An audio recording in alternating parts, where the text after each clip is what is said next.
All right. Shalom. First and foremost, we want to give all praises, honor, and glory to Yahweh, Ba'ashem, Yahweh Shai, Ba'ashem, Rakah Kodesh. Double honors to the elders and the apostles of the millstone, and peace and blessings to the elect. And we out here once again. We're gonna get right into it. Um, I saw a post. Yeah, I didn't get to fully read the article, but I did see a post about how Trump. One, he said they're gonna release this new AI. I don't know what in what mode it's gonna be released, but he calls it Truth AI. It's interesting. Uh, all right, I'll pass it. But he calls it Truth AI, which is interesting.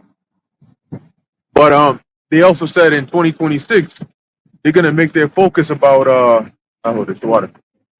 They're gonna make their focus about embodied AI, and that's basically as it sounds. It's putting AI inside of a body,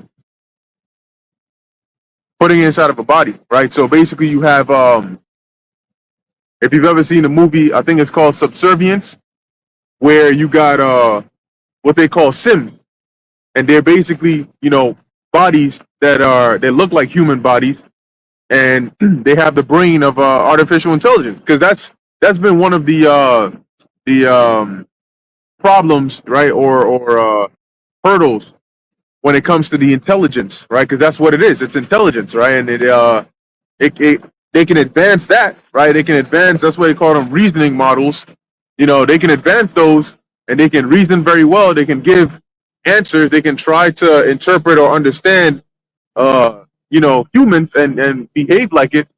But there's a limitation in how much they can actually interact with the world. Okay. Now, when you go into the subcategories of embodied AI, it's more than just all right, giving it the ability to control limbs and all these things, because you got to understand this is like the merging of robotics and artificial intelligence. And if you want it to be as realistic as possible, you gotta it's a lot of work, right? Even when it comes to the hands, because you got to really understand the anatomy of the human body and try to mimic this body accordingly, but also neurology, right? You got to understand how the brain connects and sends signals to the body, so you can try to mimic how the AI could do that with the actual you put it here, the actual robotic body. You got it. Fuck, I left the with the actual robotic body. Okay. But anyway, that's basically the next phase that they plan. That's where they're trying to go with it, and that's really how they replace a lot more jobs. Okay, because yeah, there's a lot of things that are on the internet now, a lot of things that have moved to be digitalized, but there's still a lot of manual labor that gets done. Okay, and so things like guest service, cashiers, and all of those things, eventually they're gonna start to phase those out. Even jobs that you thought were no, ain't no way that AI could take this job. Construction jobs, nursing, okay, even doctors, they're gonna start to replace them. Now it's not gonna happen overnight, but there was a video. If you look at what an AI generated video looked like back in 2023 versus now, there's a famous one of Will Smith eating spaghetti, right? And 2023, it looked terrible. It's like the face is morphing, the spaghetti's going in the side of his head, and all of that. And in 2025, when you look at that video, it's like it's crazy. It's crazy. You can barely even tell the difference. Now, what they said with their also this project called Genesis AI or something like that. Oh, okay. Hey, Shalom, bro. Yahweh Shem Yahshua Barakatah. Shalom, Yahweh Shem Yahshua Barakatah. Y'all can hear me all right? Yeah. All right, let's get it. That's it. So with that whole Genesis AI stuff, they're basically saying, look, all these things you've been doing with these, like every 2 seconds, there's a startup. And almost every startup that comes up nowadays is, oh, we're trying to use AI to do this. We're trying to use AI to change that. We're trying to use AI to revolutionize the game and insurance payments and court orders and and all the debt collection, right? Network engineers, all of these things. But they basically said, look, we're going to show you what AI, what the actual power of it can do. Right now, with all these things that everybody's rushing to do, this is just like the ABCs of artificial intelligence. This ain't really, the full capabilities of it. So step aside and let us show you what it's really about. That's basically what they're saying with this whole initiative, this whole project. All right, because when a company does one thing, it's different. When a government does it, it's on another level, right? Look at your phones and even the internet. Look at how powerful it can become in the hands of a government. When you look at the technology that the military has, it's far beyond anything that you can even see as advanced by a company, right? So if artificial intelligence in the hand of a company looks advanced, how much more in the hands of the government? Because they could fully exploit it without limitations, without any of that. So they're basically saying, look, we're gonna show you how to really use it. That's where your ex machinas and so on and so forth come from. You got it. You gonna say something? Oh, you froze. All right. Let's bring that out. Revelation 3 and 10. Yeah. This is the book of Revelation, chapter 3 and verse 10. And it reads, because thou hast kept the word of my patience. Right. So what is that? What goes into keeping the word of the Lord's patience?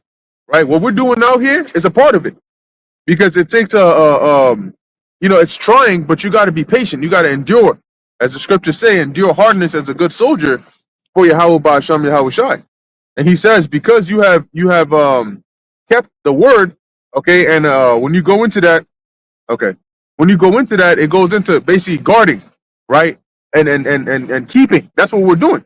Right? When we come out here and we teach and we defend the gospel, that's a part of keeping the word, avoiding it from getting tainted, defending the gospel, all the things that we do in laboring for Yahweh Ba'asham Yahweh Shai and spreading his word. All of those things are a part of keeping the word of the Lord's patience. And so he says, this is a conditional statement, right? Because you have done that, go ahead. I will also keep thee from the hour of temptation. And that temptation is going to be worse than you think, because the world you see today is going to look very different very soon. They showed you how quickly the world can change. All right. So the world in which you attempted might not look like what it is now, where you can, because when you try to envision how the tribulation would be, but with the mental visuals of what you see now, but in literally just a span of a couple months, they can completely change that up. Now a lot of them are going in the direction. I think China came out with this model of a fighting robot, right? A robot fighter, and they basically showed like a little CGI animation of how it looks and how it's gonna operate, So when they send them in there, imagine this: you shooting it like the RoboCop, you shooting it and then the bullets are bouncing off of it, This is a much harder battle to fight, and that's why the Lord is going to need to keep His men physically, with divine intervention, with spiritual power, but also provide for us, right? Food, shelter, warmth if it's in the winter. All of these things are gonna come into they're gonna play a major role in the times that we're coming into, because it's gonna be hard times. It's gonna be hard times out here. Go ahead. Was I doing that? No. Mm-hmm. We shall come upon all the world. So everybody's gonna go through it. Mm-hmm. To try them that dwell upon the earth. To try them. All right. To see of what manner they're made. And a lot of these people are gonna burn up. They're gonna feel that trial, because they haven't been. They're not even being prepared. So when that temptation comes, it's going to be those that have, once again, kept the word of the Lord's patience. You know why? Because in keeping that patience, in keeping that word, it's also bettering you. It's purifying you. All right. It's making you worthy for the Lord to keep you in that time. Yeah, real quick. That's spiritual that you said that. And when you go into that word in the book of Revelation, the word try, or in the concept of the word trial, it goes into the Greek word period. When you go into it, goes into the word periazo, which means it says by the idea of piercing or pricking, right? So really, It's the time where the whole entire world will be faced with this one thing, which these other camps are saying all kinds of different things. Niggas are saying, oh, it's sin and all these various forms, and it's this and it's that. But when you actually look at the way in which the technological world is advancing, they're not really. The only thing you can really hear them say is things that goes against the Bible per se, right? Like they're trying to use technology to say that the ways of doing things, as the Bible says, is archaic, and the world is at a point where we need to break through, right? Scientific breakthrough. We have to break through the bounds of the biblical laws or how nature has always been in order to actually survive what the crisis that we're in right now.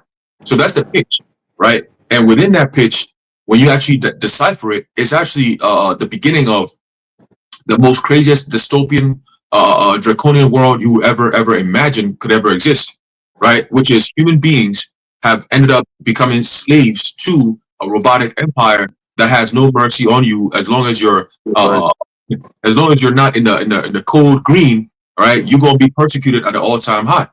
Okay, to the point where it says, and I'm gonna get the scripture right here. Revelation chapter 13 and verse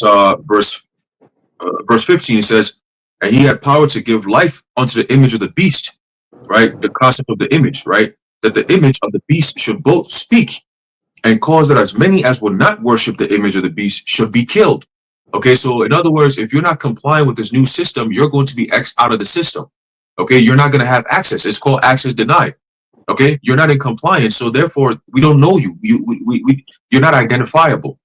Okay, so that is the premise in which they're pitching this whole idea to bring the people in.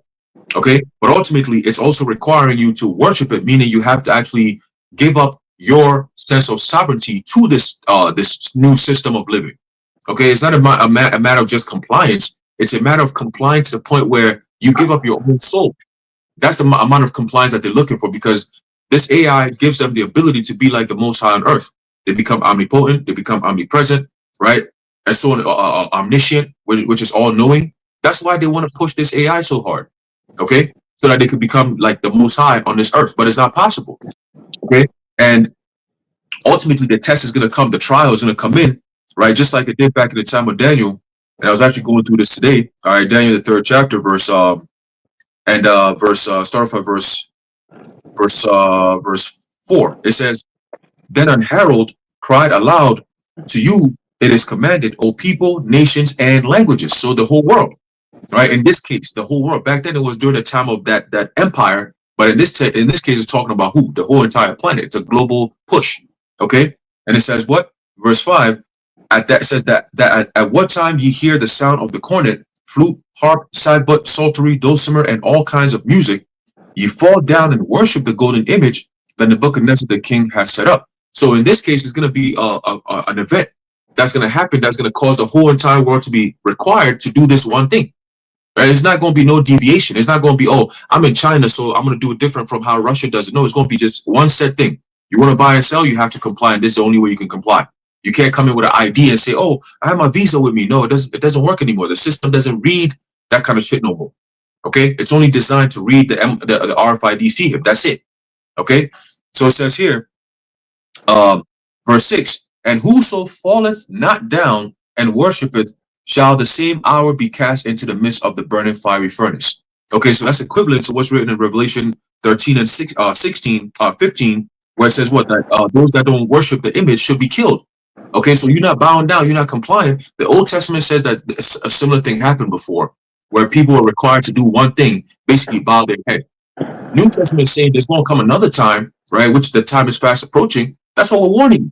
That this time is not going to be King Nebuchadnezzar sitting there telling you, I've put an image, bow down to it. No, this is going to be your way of life has to be in compliance with how we want you to live. If not, you're going to be killed. You're going to be out of here. Okay? So this is very, very deadly serious, man. So verse 7, it says, therefore, at that time, when all the people heard the sound of the cornet, the flute, the harp, the sackbut, the psaltery, and all kinds of music, all the people, the nations, and the languages fell down and worshipped the golden image that Nebuchadnezzar the king had set up. Why? Mostly because of, number one, they didn't have the God of Israel, so they didn't have any covenant to say, I am your God, you shall have no other gods beside me. We have that. So we have a commandment. We can't bow down to no other God, point blank period. Okay, so that's another test right there. Also, another test is also the social pressure. Back then, they had social pressure because everyone was doing it. It's required. You have to do it. So most people just did it because it's less of a burden to just bow the head and to just continue to live your life than to resist. Okay, and then be burned into a fire. Most people are gonna be like, "Nah, I don't want to go through that kind of fire." This time, it's gonna be a spiritual fire. That's the trial. Okay, and those of us who are gonna go through that fire, guess what? The Lord's going just like He did back during the time of Daniel, right? He's gonna do the same thing. Okay, angels are gonna minister unto the elect. We're gonna be good, man. Okay, Yahushua said He's gonna keep us in the hour of temptation, the time of the trial. Okay, He said, "I'll keep thee hour of temptation." Man. Meaning, I'll take care of you during that time. All right, just like the brothers that believe Shadrach, Meshach, and Abednego, they believed back then, and the Lord looked out for them to the point where it was so evident that even Nebuchadnezzar had to give the Lord props, man, saying, "Yo, anyone who speaks amiss to the God of these men right here, they're gonna be fucked up. Basically, your house is gonna be made a dunghill." Okay, this time the Lord is gonna be like Nebuchadnezzar in the sense that anyone who speaks against me, this was gonna happen to you. In America, is gonna be made that ultimate dunghill, man. All right, for coming against Yahweh Shemi Shai and putting His men through this type of trial. Okay, but that's all I had. You brothers got it. That's right. That's right. That's right. And hey, ultimately, you could get that in Job, but ultimately, we're not going to rule like Esau did, or or he's doing right now. And that's why the Lord has us under. Why do you think the Lord didn't set up Ishmael or Ham, to be the last rulers, right? Because if you look at it, Esau really had a longer dominion or greater dominion than the other heathen nations. There they had their reign, right, as the Assyrians and the Egyptians and so on, Persians. But really, after that, the rest of the half of the statue is now Esau. All right, it's been from the Greeks to the Romans. They took a little hiatus, came back in the Renaissance period, and it's always been them, right? The French, the British, the Spanish, the Spaniards. That's them, all the way up until today.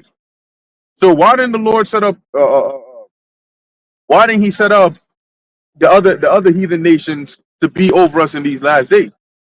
Because in order for us to fully learn, we're gonna understand. We have to understand the wicked ruling. Okay, that's the perfect balance. Because we're about to go into the ultimate righteous rulership, but now we're gonna have that perfect balance. Like King Solomon. See, he did it in the reverse because he started off righteous. In the end, he went off into the dark side as he was learning both ways. But the Lord got us in this time because ultimately He's gonna make us immortal. And that's the one thing Solomon lacked. That's why he kept talking about it. That all is vanity and vexation of spirit because it's temporary. Even the knowledge that you're laboring so hard to acquire is temporary.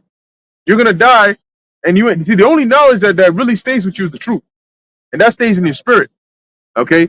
But the other knowledge you acquire, but guess what? When you die, it stays with your body because your memory, right, is in your brain, the carnal memory that is, and it goes down into the earth with you. As you go back up to the Lord that gave it, because there is no remembrance of former things. All right.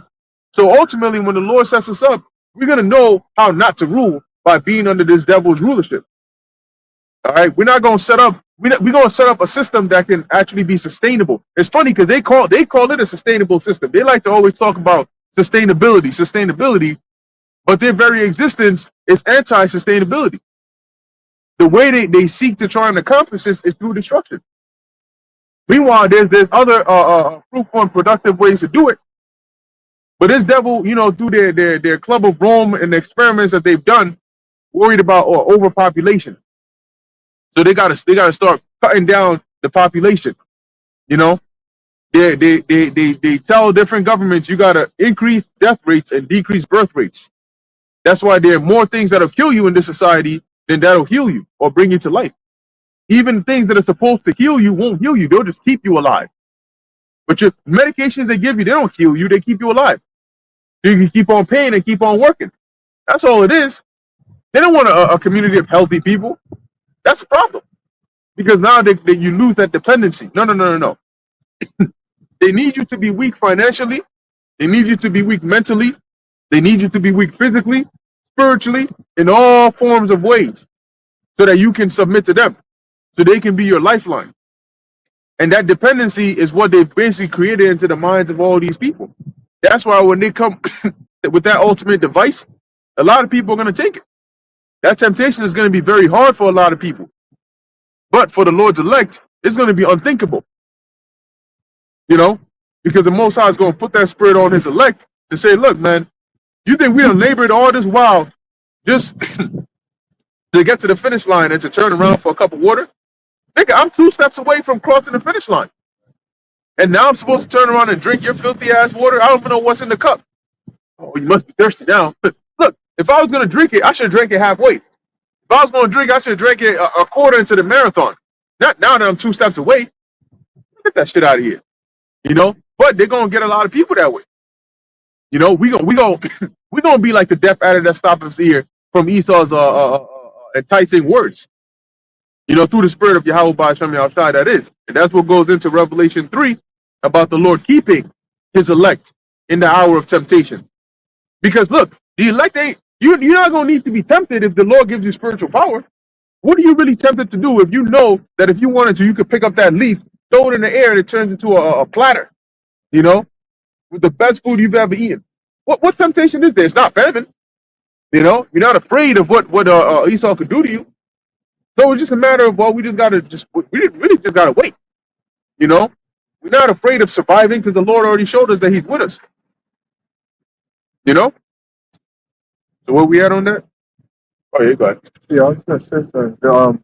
There's something you just said a couple of while ago. Oh, along the lines of Esau being an example for how not to rule. And something I was meditating on this morning is essentially like what you were saying is that this rulership is really just retarded and stupid in all honesty.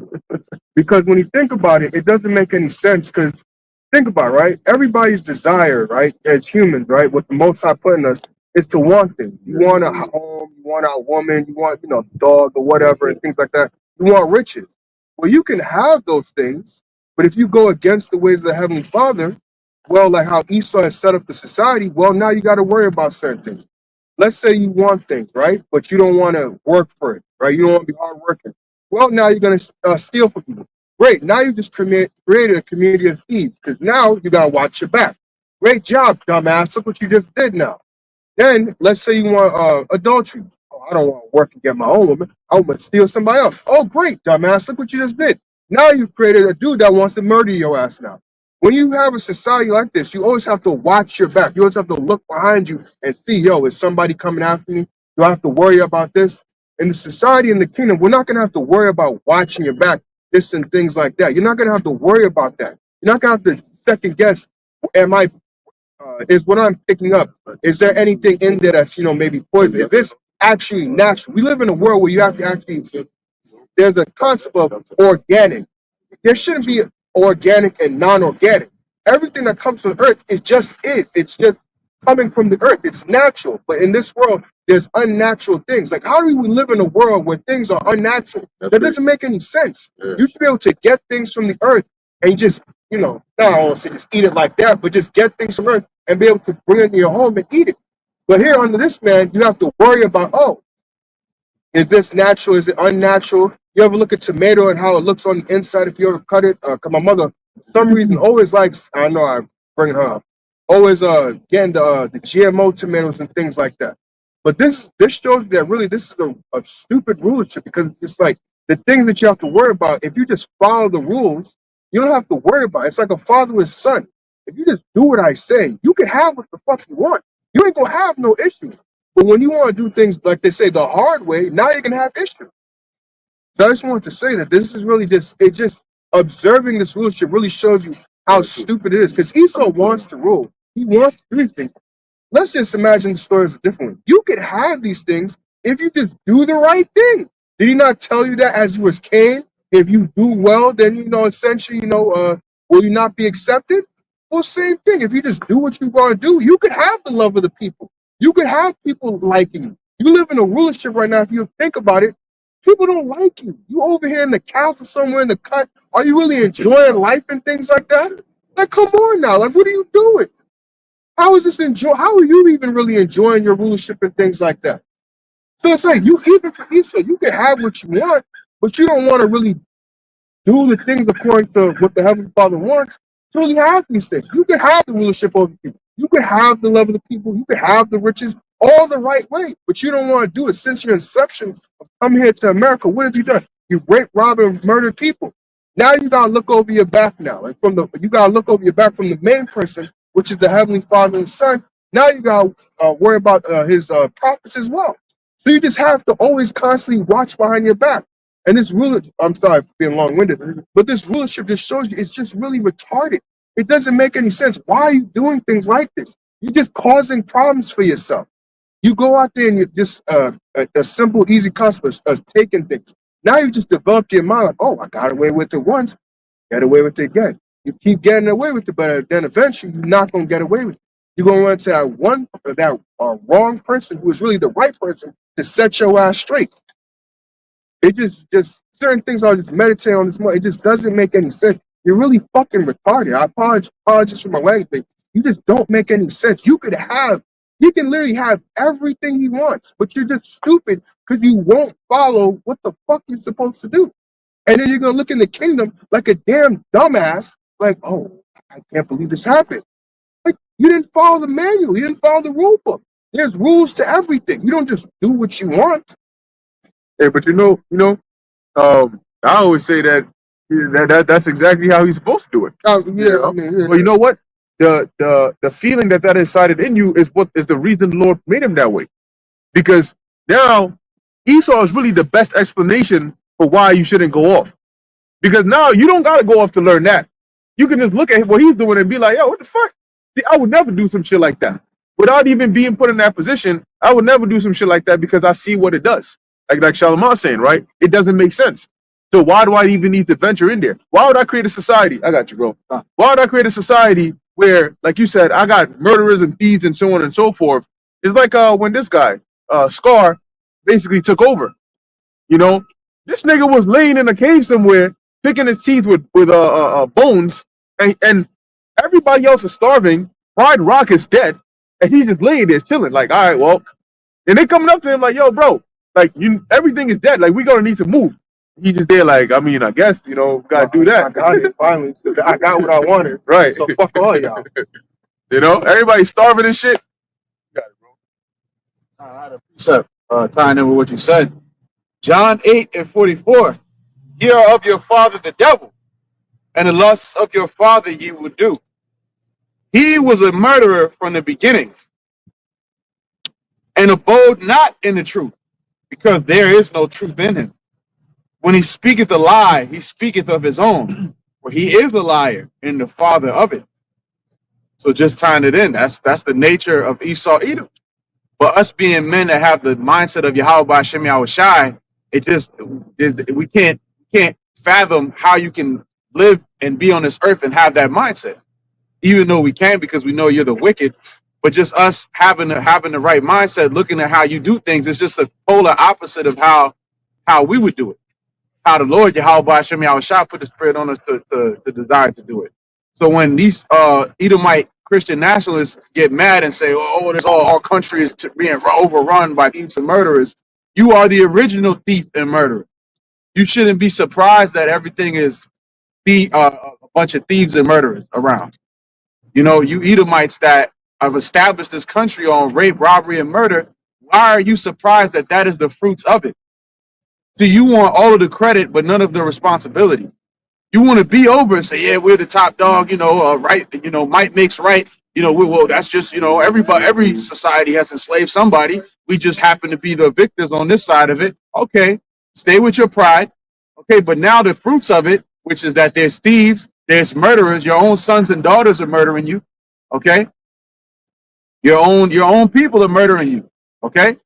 Just out in Long Island, I spoke to brothers about this, that you had a Edomite, he killed both his parents, and they owned a deli, well-known deli out there, and he went into the business. This is straight judgment, and he stabbed both of his parents in the neck. Okay? And at first, the news, they didn't speak about it. Of course, they don't say, oh, we're not going to disclose the details of who it was. And then, lo and behold, everybody online was talking about it anyways. They came out, and there was an Edomite. So-called white man did it. Okay, so but this is the fruits of your society, but Esau tried to keep brushing it under the rug, spraying it down with cologne so you don't smell the stench of the wickedness of what he's doing. That's it down with. That sit down win, that BBL win is coming up. The stink, your stink, man. Your nastiness and your filth is on the forefront. See, but then they try to make us the problem, But look what you people are doing. Look what you people have been up to. You see, this is the results, though. He was a thief and a murderer from the beginning. That shows you that it's not talking about the spiritual demon Satan, because Satan has never murdered anybody. Okay, only man is capable of murder, and that's going back to Abel. Salakia. I misspoke. Cain, and his name means dagger.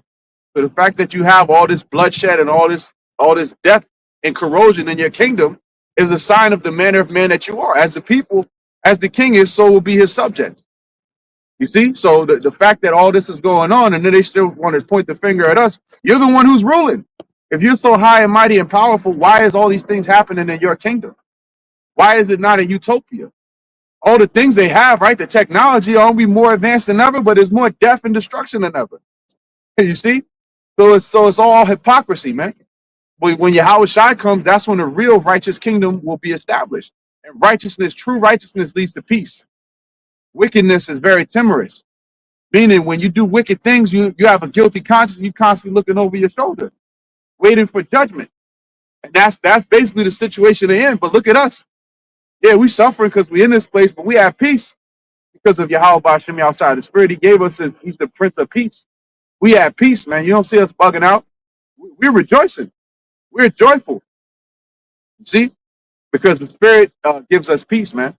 The Spirit of Yahweh Ba'Shem outside, despite all of the bullshit we got to deal with and the wickedness we have to bear witness to, we still have peace. Overall, we good through the Spirit of Yahweh Ba'Shem outside. You got to. Yeah, I'm gonna say the way that this world is set up, Most High put indicators around everything. He put the indicator of who's the wicked and how they move and what makes them how the world is going today. It shows how the wicked is, right? So being that Esau is running the world, that's the indicator to let you know who's the wicked, which is Esau. Right? And the precept I wanted to bring out is when we get to our position in life, you'll see that, who's the righteous. And it says in Proverbs 29, when the righteous are in authority, the people rejoice. But when the wicked beareth rule, the people mourn. And right now, this world is mourning, right? Who's in charge? The wicked. Who's the wicked? Esau, because they rule the world. The elites around the world shows who's the wicked. Dominant head that's around all corporations and all embassies and all the kingdom of this planet Earth right now, and ran by Esau. So that wickedness is an indicator of mourning that's going on in the world. Everybody dislike what's going on in the world, shows that they dislike Esau himself. Right? The indicator was the wickedness that he does. That was your thought. Yeah, appreciate it. This is the book of Sirach, or the book of Ecclesiasticus, chapter 10 and 2, and it reads, as the judge of the people is himself, so are his officers. And what manner of man the ruler of the city is, such are all they that dwell therein. Right, so because Esau, his nature is to be destructive, this society is all messed up. When we come into rulership, as the brother read in Proverbs 29, the people are going to rejoice. And they're going to be like, why the fuck were we happy in this rulership? Even though they're going to be slaves in the kingdom, they're going to be happy. Oh, well, let me say something about that real quick. When you mentioned that, see, here's the thing about Esau, right? What he has done by deceiving the nations is, when people think of the kingdom, when they think of what we say, like the nations are going to go into slavery or they're going to serve captivity, that's really, really, like, nobody really actually stops for a second to think of, like, what does that actually mean? Because when they think of slavery, They think of getting your toes chopped off, you know, getting your back whipped till the flesh is falling off. They think of what Esau did, but Esau didn't do it right. All right, because he's just a demon. He was a demon overdrunk with power. But guess what? The toe chopping, the back whipping, and all of that. That's really things that you do as punishment. Esau did that on a daily because his like if the sun is beaming on your ass, you know what I'm saying, or you working and you really old and you just like pass out being over heated, he'll come and whip your ass for that, right? But that was over unrighteous, you know, an unrighteous rule. But when you really look at what the job of a slave was, they were to work. Okay, a slave works. The manner of labor may be different, but it's all a slave really does is they work. All right. And so by definition, really we're slaves too, because you got to wake up and you got to go to work. The difference is you're not getting your back whipped, you know, with physical whips. Okay. But you still got to wake up and you, you still got to work. That's why we call these modern day jobs the plantation. You still got to go there and labor. Yeah. Employees. Yeah. Employees. And you like brother say, you mentally getting whipped. But when you really think about it in the kingdom, if you're a slave in the kingdom, it's not the end of the world. It means that you're going to be employed. Obviously, you know, you're going to serve hardcore captivity, but we're going to we're going to have wisdom. Their job is to build up our kingdom. Now, if you own 10,000 slaves, why would you just go and just say, "Oh, I'm just going to chop off your hands, chop off your toes"? You know what I'm saying? I'm just whip you for fun. You're really, because remember, they're part of your wealth. So you're really, it's kind of like burning your money. You know, and if you're a wise king, you don't need to do that. You may make an example out of somebody if they get rebellious to keep the rest in order, but you're going to use them to what? To work. You're going to say, look, over there, you're going to have some that are going to go into the mines. You're going to have some that are going to go into this part. They're going to break these rocks. They're going to come with the mortar. They're going to come with the cement. You're going to have some that are going to mix it. So it's a job. But guess what? They're still going to have food to eat. They're going to have water to drink. They're going to have, you know, they're going to sleep somewhere. And the difference is, the food, the water, and the things that they're going to have to eat are actual real food. In the ancient world, they lived longer because the earth was alive. It was richer. The crops that actually came off of it were healthy. We're not going to be feeding slaves pork because that's abominable, right? We're going to, and guess what pork has? Health defects. It's going to give you health problems. We're going to feed them actual food. Even if it's leftover or scraps, it's going to be better than what you eat over here. So being a slave in the kingdom, people say, "Oh my gosh, you guys are so..." No, really, it's an upgrade from this society because you're gonna be working. Oh, you're gonna be working, but guess what? You're gonna look up in the skies. You're gonna see the beauty of the atmosphere. You're gonna see the sunset. You may be working, but you look up and you see the beautiful sunset. You're gonna see nature. It's gonna be alive. The air you breathe is gonna enter your body, and your cells are gonna rejoice. You know. So when you're in there, you're really gonna be like, damn, like that's okay, because the fact that I can be on a planet like this, I don't really mind the fact that I'm like, I got you. The fact that I'm serving, you know, these people. Look, the scriptures say we're prisoners of hope, right? We serve Yahweh Ba'ashem Yahweh Shai. We don't really got an option, but that's not a problem for us. We love to serve the Lord, and that's really how the servants in the kingdom. That's the mindset they're gonna have, because when they look at how righteous and how wise their masters are, they're gonna be glad to want to serve their masters.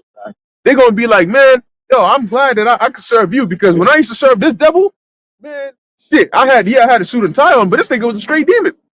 He'll blackmail you, you know what I'm saying?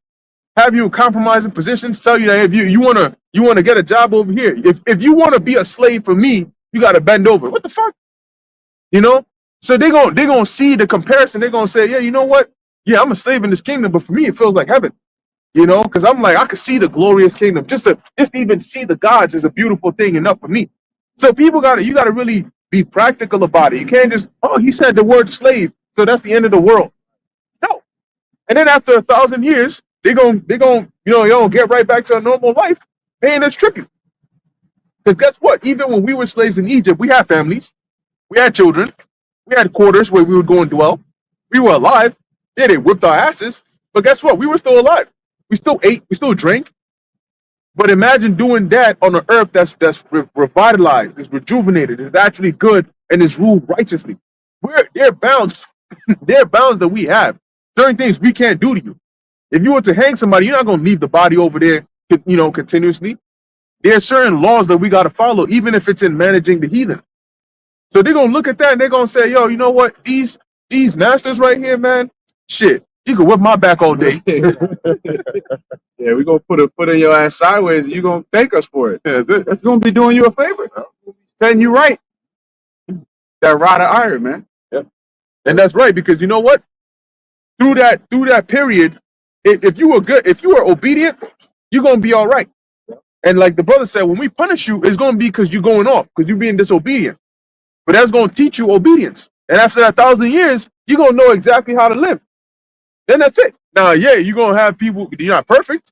You're gonna go up here and there, and they're gonna be look in the kingdom. They're gonna be laws. It's gonna be a society. If you break this law, you're guilty of it, and you're caught, and you're gonna be punished. And they're gonna be not every punishment is death. You know what I'm saying? Yo, he stepped on here in the wrong place. Now he's gonna die. Not every punishment is a capital punishment. There are certain punishments that have, they match the iniquity that is committed. Because right now, on this side, you think like a man on this side. But in the kingdom, we're not going to be men. We're going to be God. So we're going to think differently. We're going to think in a efficient manner. It's not efficient to just go, you got 500 slaves, you're going to throw 250 off a cliff just for fun. Why? You could have used those 250 for extra labor. And you could have, built, because you got to be practical. So you gotta really visualize these things, man. If you're gonna be an actual king, there's a certain way to rule. Oh, you know what? I'm gonna starve the heathens once a year just because they're heathens. For what? You don't. That doesn't make sense. You got to be practical about it, because look, they're serving you, and it says something about you as well. Yeah, they could be heathens, but if you are a wise king, you're gonna rule in a way where they're gonna love to have you ruling over them. Ain't nothing wrong with that. Look at how King Solomon reigned. Look at how King David reigned. You don't have to be a demon just because. For what? I got the power, so just because I'm gonna just, hey, come here, let me bash your head in. Now what? But yeah, I think Solomon had something, and then the boy. Oh no, you pretty much said a little bit earlier. I was just gonna give the example of essentially, imagine you're employed at a job. You work for a piece of shit person, but then you go and switch and find a better job, better employer. You're gonna be happy to work with that person. Because they got better benefits. They treat you better as opposed to that one. So right, you pretty much said it. But he's still a slave. Right, But but you you're like it. happy because this person, the way they move is a lot better than the other person. The other person, like you're saying, they put you in compromising positions, maybe very rigorous and things like that. You try to talk to them, they don't want to work with you or whatever. So it's like, yo, man, I think that was something along the lines of I forgot which one it was, but the Israelites came to, I think I'm saying it was Rehoboam or Jeroboam, and said that your father was very Rehoboam. That your father was very harsh with us. You're gonna be the same way, or you're gonna be a little different. He was like, I'm gonna be worse than my Yeah, father. his dumb ass. Well, his Lord put a spirit on him to do that, but goddamn, bro, you just lost your kingdom.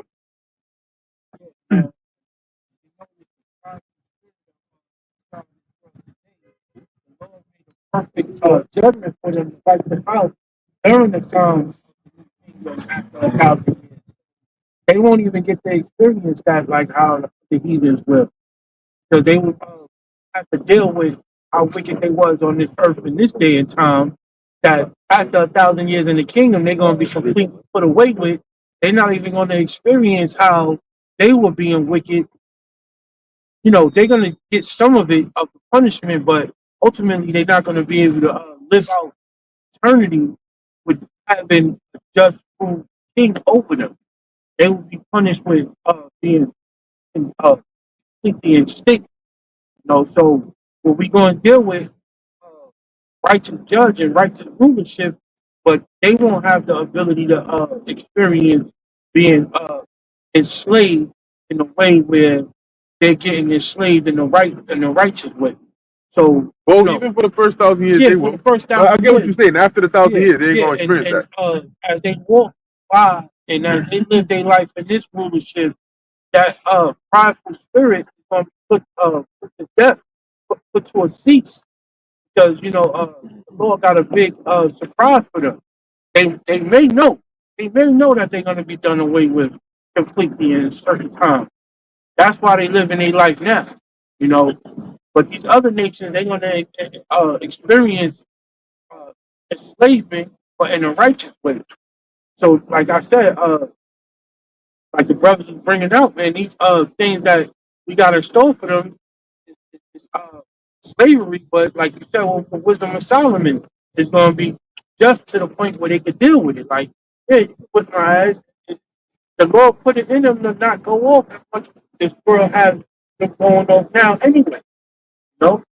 So they're gonna be going off in whatever way, but not gonna be like how Esau had them going off. Yeah, because see, in the kingdom, if you go off, it's gonna be because you really wanted to go off. Yeah. Because, like you were saying, today Esau puts pork in shampoo. We ain't gonna do that. So it ain't gonna be like, oh, you went off because you can't help it. No, it's gonna be where if you eating pork, that means you went and found a pig, probably stole it, right? You found a pig, you cooked it, killed it, cooked it, and ate it. Meaning you did it of your own action. It's not like, oh, we just laid fried pork over here, or you ate this ingredient and it had pork juice on it. No, we're not gonna be doing that. So that's why the judgment will be justified. Because at that point it's like, okay, since our kingdom is holy, we keep away unclean things. You went and found the unclean thing and did something you weren't supposed to do. So that's judgment. We're going to beat your ass for it. But just like the bar was saying, the way that Esau rules now, even he in the kingdom is going to be cut. His demonic ass. Like, damn, I was really wicked. Shit, this food tastes good though, but damn, I was a mother, you know? And we're going to give him the hardest jobs. You know, because like what they did, they had people that they colonized. They'll have them go into the dangerous mines, you know, where you can risk your life, you can lose your life, you know, if something goes wrong. But it's needed because somebody got to get the minerals. That's the kind of jobs we gonna give them. You know, it's gonna be hot as shit in there, and you're gonna be tired. But hey, it's work. You know, it's not just because we just want to punish you. Hey, part of that is, but you deserve it, and we need the labor done. And whenever any job is unsuitable, if somebody got to clean Leviathan's teeth, that's you. That's your ass. Yeah, we sent Esau for that with the giant brush and shit. And it's like he gets there, he brought me lunch. Yeah, digging up the dead bodies. God, and then Haran got a point. I think Charles got a point too. Everybody got a point. I'm sorry, this is real quick. Yeah, you good. They put what in sample? Oh, they put pork up in there. Oh, Yeah. Brother, we gotta stop telling me. First with the caramel shit. Because I got some good shampoo at home that be doing my head wonders. Yeah. Now all of a sudden be looking at you like, Yeah, you gonna hear the pig sounds with that. Oink, oink. Yeah, you got it, bro. Ezekiel 39:14. And they shall sever out men of continual employment. You hear that? Continual employment. If you were to say that, they'll say, oh, that makes sense. But the second you say slavery, oh, no, that's wicked. And the only reason that is because the harsh, brutal slavery that you did to us. Right. That now that word slave has a bad connotation to everybody. But really all it means is you're a servant. If you're an employee at a job, you are a slave to the job. People even say that I'm a slave to this job for 40 years. So what's the big deal? People get offended about scriptures that says servants obey your masters. All that means is be a good employee. That's it. But here it is. Jakes get offended. See, how could you have a book that's saying be a slave and serve your master? See, this is how we know this is the white man's book. You just don't have any understanding, bro. In the ancient times, if you serve somebody, and a lot of time the master would be taking care of the servants, you know. But even in the case that he wasn't, he was a hard ass or he was hard on you. That's all it's saying is still serve and act like you're serving the Lord, because that's all the position we've been given. We're here in captivity. We can't even take a flight and go. I mean, some of us can, but really, what can we do? Most of us can't just up and leave. America, we stuck here. And at the end of the day, we want to be here because we want to see this judgment.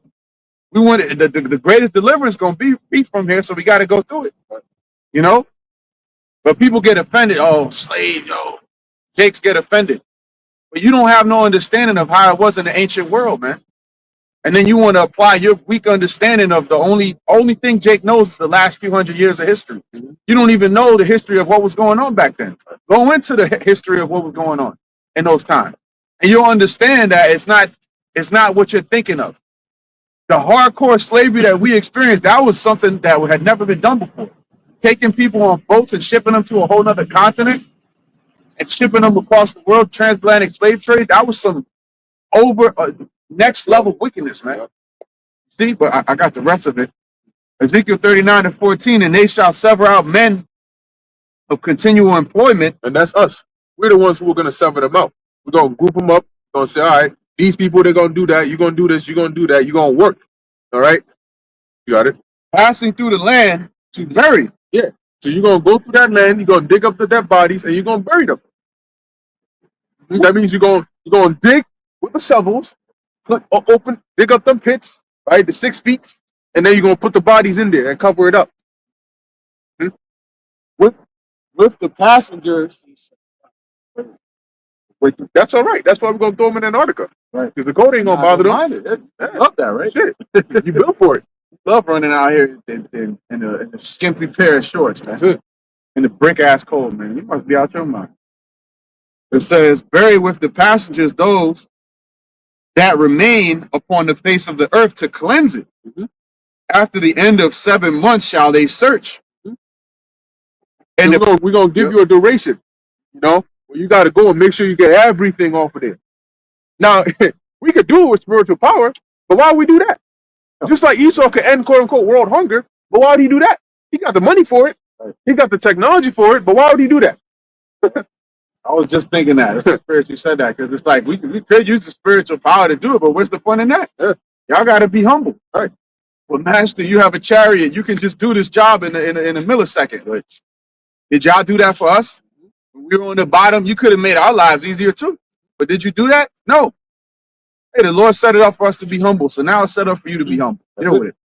Get to work, nigga. That's it. Yeah, you got it, bro. Hey, Khan, I just wanted to harp back on the point that y'all brothers making in regards to proper rulership, right? And even though Esau put us in captivity, we understand that that was done through the spirit and power of Yahweh Shai. It had to happen this way for a reason, right? We went off. The Lord said, I'm going to punish you with the worst of the worst. And here we are, right? But then I sure made a point where, for the most part, modern day today, people think of slavery, all right, from the point of view or from the perspective of Esau. They're not thinking of it from the perspective of how it really is, right? Because Jake, how we are naturally, we're not an oppressive people. We're lively and we're very wise. You see, that's something that Esau doesn't have. Okay, so he has to find another way to have rulership. He has to do it a whole different way, right? Which is, I'm going to make war against you. I'm going to deceive you. I'm going to kill everything you got. I'm going to destroy everything you have around you and yourself. Okay, just so I can have an advantage over you. Jake, we can leave you alone and still be over you. You see what I'm saying? For example, look at Abraham and his servant, right? Eliezer, right? Eliezer was a servant in Abraham's home, but he was so faithful to Abraham to the point where Abraham was willing to give him his inheritance, man. If it wasn't for the Lord who says, no, it doesn't work that way, it's going to have to go through your seed, which was Isaac, not even Abraham, but Isaac, then you're the one to inherit Abraham's inheritance, man. Okay, so that goes to show you that even in the mindset of a Hebrew, or back then, Abraham wasn't known as well, he wasn't a Hebrew, but he wasn't an Israelite, I should say, right? As in the descendant of Israel, right? But he was also following the commandments of his fathers, okay, the traditions of his fathers, okay? Now, when you go into the book of Deuteronomy, chapter 4 and verse 6, the Lord says what? Keep therefore and do them, right? When you go to the word keep, it means to what? To put into practice, okay, to practice to the best of your ability. So keep therefore and do them, for this is your wisdom and your understanding in the sight of the nations. So we have a blueprint of how to rule. Esau was never given a blueprint of how to rule, so he just came up with shit. Oh, this is how I see fit, so I'm gonna do it that way. Okay, there is no real basis, no connection, no understanding to why he does what he does, right? So he does things just outlandishly. That's why he's known as the son of perdition. Okay, the son of destruction. Everything he touches, he's going to destroy. Why? Because he doesn't have a root understanding of life. Okay, he doesn't have that because he wasn't created as the vessel for life. Okay, so it says what? Which shall hear all these, it says, for this is your wisdom and your understanding in the sight of the nations, which shall hear all these statutes and say, surely this great nation is a wise and understanding people. Okay. And when you think of how King Solomon was ruling, these other nations were willing to work with him. Why? Because he was a wise and understanding king. You see, to the point where the king of Ethiopia, right? What they call the queen of Sheba. I said king. The queen of Sheba, right? Came all the way to Israel to come and learn and hear from the mouth of King Solomon. Why? Because she heard these things. Like, man, his fame was so going abroad. Where she's like, I have to come in and hear what this guy. What is this all about? I've heard so many great things about you. Now I need to come in and physically come and see it. And guess what? He just gave her a few words here and there, and she fell back. She was out of there. She was like, what? Like, what I'm seeing, what I'm witnessing far exceeds what I was hearing. Like, this is insane, right? So these nations, they're gonna be mesmerized by that, right? These are God kings. Like, these are actually the people that were serving in America, looking as everyone treated them as nothing. This is who they really are. Like, oh my God, no wonder. Like, these are really God's people. They're never gonna look at them Jays and be like, wow, whoa, those are God's people. Well, it tells you in Isaiah 14, where the nations are going to look at them, narrowly look upon them and say, is this the man that weakeneth the nations? They're not looking at them and saying, oh my goodness, look at God's chosen people. Wow, look at the Jays. Wow, my goodness, let's follow. Nah, they look at them like, these motherfuckers are the one causing all the hell and problems around the whole earth. They're the ones that's caused all this shit that we going through. Oh, these niggas here. You see? So guess what? These other nations going to want to have a piece of Esau too, man. Because right now they wish they could have a piece of Esau, but they can't. Because the scripture says, who shall make war against the beast? Okay, it's not their place to make war against the beast and overcome the beast. That's Yahushua's throne, I guess, right? That's Yahushua's thing to do. See, so we just following suit. So when you go into the book of Isaiah 14, real quick, Isaiah chapter 14 and verse 2, it says, and the people shall take them and bring them to their place, and the house of Israel shall possess them in the land of the Lord Yahweh for servants and handmaids. So you're going to be serving the children of Israel. The men, the women, the children of the nations, all these nations, starting with Esau, Edom, your job and your purpose is to be servant to the nation of Israel. And you're going to love doing that. These nations are going to love serving the nation of Israel because it's going to make sense to them, right? Because, hey, it tells you in the book of Revelation that what? We're going to be the healing of the nations, right? We're going to be healing them. We're going to be the ones to set them straight, cure them from all their illnesses under that they got from underneath the rulership of Esau, man, right? The ways of death. The food that they eat, the way that they live their lives, how they communicate, all these different things that they do. Okay, the Lord said He's going to cleanse all that shit. He's going to put us in rulership. We're going to be the ones to manage the earth, because this is bigger than just having dominion over the earth or having power over nations. It's about really constructing the world how it's supposed to be, as is written in the book of Psalm. It says what? The whole earth is out of course. They know not, neither will they consider. Okay, they walk on in darkness. The whole earth is out of course. So if the earth is out of course, that means that the rulers of the earth are the ones who have pushed the earth into a direction where it's out of course, man. So we have to turn the rivers back. We have to turn the course back to how it's supposed to be. And then the nations are gonna be like, yo, damn, like this is life. Like, damn, this whole time, what were we doing? We're burning down our cities. We're fucking shit up. We're going to war. We're doing all these things. We were never at peace. You know, we had all these democracies. We had all these so-called meetings. But we were never at peace. We were never at peace, man. We're always at some type of war, some type of fear, some type of conflict. But finally, the true Israelites, the true kings of the earth have taken over. And look, the whole earth has changed. Literally, the whole earth will be changed, man. Okay? It says what? We shall, for a new heaven and a new earth wherein dwelleth righteousness. Okay? So it says what? It says, and they shall take them captives, whose captives they were, and they shall rule over them or over their oppressors. Okay, so we're gonna have dominion over Esau, Edom. It ain't there's gonna be a certain portion of them that, you know, because they're being nice to us and shit, they bow down and kiss our feet. So in the kingdom, we're not gonna have that. Listen, the whole nation is going to captivity, bro. The whole entire nation. Now, of course, you're gonna have ranks, right? But Esau, Edom, you're gonna be at the bottom of the bottom, right? These nations, we're gonna use you devils as an example for the other nations for things they shouldn't be doing. Okay, for the first 1,000 years, it's going to be belt to ass. All right, the first 1,000 years, we're going to exert dominance, righteous dominance upon the face of the. There you go. You know what I'm saying? That's it. It's going to be belt to ass, man. This is your punishment, right? Because the verdict has been given. Esau is in a court of law right now. The verdict is given. The Lord is going to say, okay, here's the judgment that's going to be for these devils. For 1,000 years, you're going to get a 1,000-year sentence, meaning Jacob Rothschild, you're going to be born into slavery because you're dead right now. Evelyn Rothschild, you're going to be born into slavery. By the time you come back, the kingdom will be here and you're going to be serving your time. And we're going to notice you. We're going to say, oh, that's Jacob Rothschild right there. Back in his old incarnation, he was known as Lord Jacob Rothschild, running around the earth, causing all this mischief and harm upon people, right? The Rockefellers, all the niggas. We're going to identify all of you. And you're going to be top of the line when it comes to slavery. You're going to be top of the line. You're going to be the prime ribeye slaves. You know what I'm saying? Each brother want to have a piece of these devils, man. And then we're going to go down the line. The Kissinger's going to come in, the Clintons, all you devils, we're going to line your ass up, man. You know? And we're going to be trading you to different parts of the earth. You know what I'm saying? Like, yo, they come serve over here. They going to go serve over there. They go, yo, you die, you come back a few generations later, you're going to come back. Again, we got 1,000 years. We have 1,000 years. You see what I'm saying? So we definitely going to exert that dominance upon the face of the earth. And after 1,000 years, the Lord said, extinguish their ass, man. Their job is done. See, at that point, the nation is going to be in line. They're going to understand, oh, shit, I see what the Lord did to the Edomites. He made them serve a rigorous 1,000 years, and after that, eviscerated their ass, man. You see? And the nation is going to be, they're going to be more than okay with Esau being eviscerated, man. All right? So that's what we got for you devils. Okay, well, that's what the Lord got for you devils. All right? Verse 3, Isaiah 14:3, and I'm going to pass it. It says, and it shall come to pass in the day that the Lord Yahweh shall give thee rest from thy sorrow, right? The sorrow is now. All right, we are in the time of being sorrowful in America, Babylon the Great.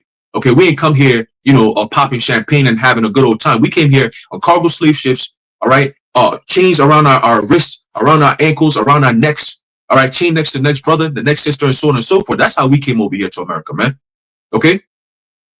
It says here, it says what? And from their fear and from the hard bondage wherein thou wast made to serve. Who else on this earth has been through that type of shit, man? It's to the point where when you think of slavery, you think of only one people and one specific thing. That's the only thing you think of when you think of slavery. And that's what's tainted the minds of these people to think of slavery as just this. Nah, there's different ways, there's different things of slavery. Esau just took it at a whole different level. Okay? The Lord says, okay, I'm going to give you these people as a mean of punishment. These niggas went above and beyond what the Lord even considered okay. Okay? You get little children and you use them as alligator bait. Nigga, that ain't part of the contract. What are you doing? We're just here to serve. Nigga, you out here using us all kinds of different shit. Chopping off men's rod, putting a damn jar, and then look at it in the living room like it's cute. You know what I'm saying? Hanging a man by his neck on a tree. You got all these KKK niggas going around, modern day cops going around, still mowing Jake down left and right. Okay? You create a whole system to keep us in a sense where we can never get out. Right? Israel and Judah were oppressed together. Okay? Esau, you have a lot to pay for, man. You have a lot to pay for, and there's nothing you could do. You got Trump setting up Truth AI to do what? To fight against the truth. You see what I'm saying? Everything they do is an inversion, bro. It's always an inversion. So we already see what you devils are up to, man. But guess what? You don't have much time. At the end of the day, you don't have much time, bro. So make it quick, man. All right? You got it, bros. That's it. Tell the truth, they have to tell lies. That's on. Yeah. Okay, bring it. All right. Isaiah 14:18. All the kings of the nations, even all of them, lie in glory, every one in his own house. But thou art cast out of thy grave like an abominable branch, and as the raiment of those that are slain, thrust through with a sword, that go down to the stones of the pit, as they carcass trodden under feet. So in the kingdom, as we've been saying, the nations, they're gonna be set up in their they're gonna be under us, they're gonna be set up in their own lands, right? But the one that's gonna still be looked at, all right, despite all of them, they're gonna be getting their ass kicked, all of them all together. But Esau is still gonna be looked at as the worst of the worst, the abominable branch. You see, and that shows you that it's talking about an actual man. You think that the spiritual demon saying that he's gonna come down and they all just gonna be looking at him and saying he's an abominable branch? He's doing the will of the Heavenly Father on the left hand. That's why when he went to Job, he asked permission. He had to get permission to do that. That would indicate that he's a servant of the Most High. All right, he's not just a rogue doing his own thing. Otherwise, he would have just completely obliterated Job. But he had to get permission, even before touching him. He took everything he had. Then he said, "All right, well, skin for skin. If I actually harm him, then he's gonna give it up." And the Lord said, "Go ahead and do it." But going back to the point, all the nations, they're going to be set up in their position. Even though they're gonna be slaves, they're gonna be glad to be serving righteous gods, man. Yep. You know, Yep. think about that. This is the first time that righteous, complete 100% global righteous rulership is set up, aside from Solomon's time. All right, but even that had its limits. Oh, since you said that real quick, when Paul and Barnabas performed spiritual power, what was the first thing that the people of the city wanted to do? Worship them. Yep. You know? So it shows you that when you, like you said, when the Lord really establishes as God, they're going to want to serve us. Right. And another sign that the people right now that ruling are not that, because they have to hide themselves. The Rothschilds and whatnot, they have to be hidden. They're not out here on the forefront saying, "Yeah, well, we're the rulers of the earth."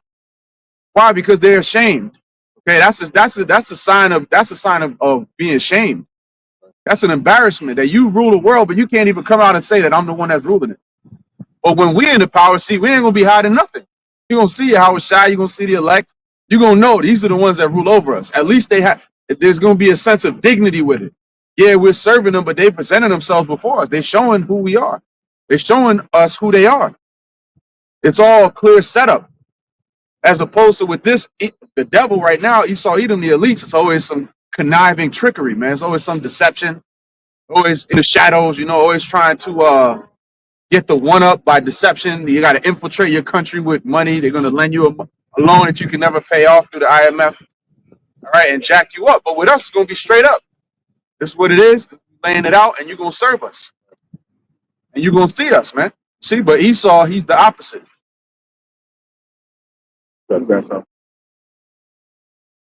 This is going back to a point we were bringing out a little earlier. I'll just read it. This is 1 Kings chapter 12, verse 1. And Rehoboam went to Shechem, for all Israel were come to Shechem to make him king. And it came to pass when Jeroboam, the son of Nebat, who was yet in Egypt, heard of it, for he was fled from the presence of King Solomon, and Jeroboam dwelt in Egypt. And that they sent and called him, and Jeroboam and all the congregation of Israel came and spake unto Rehoboam, saying, Thy father made our yoke grievous. Now therefore make thou the grievous service of thy father, and his heavy yoke which he put upon us lighter, and we will serve thee.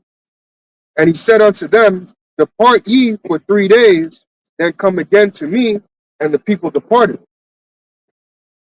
And King Rehoboam consulted with the old men that stood before Solomon his father while he yet lived, and said, How do ye advise that I may answer this people? And they spake unto him, saying, If thou wilt be a servant unto this people this day, and will serve them, and answer them, and speak good words to them, then will they be thy servants forever. So you see, they gave him good counsel because they worked with Solomon. So it's like, yo, if you just be reasonable to people, work with the people, look, they're going to serve you forever. You ain't got to worry about it. They're going to follow. And that's what you want, isn't it? Doesn't the king want his subjects to follow him? But if you read verse 8, he did the opposite. Verse 8, but he forsook the counsel of the old men, which they had given him, and consulted with the young men, the YNs, consulted with the young men that were grown up with him, and which stood before him.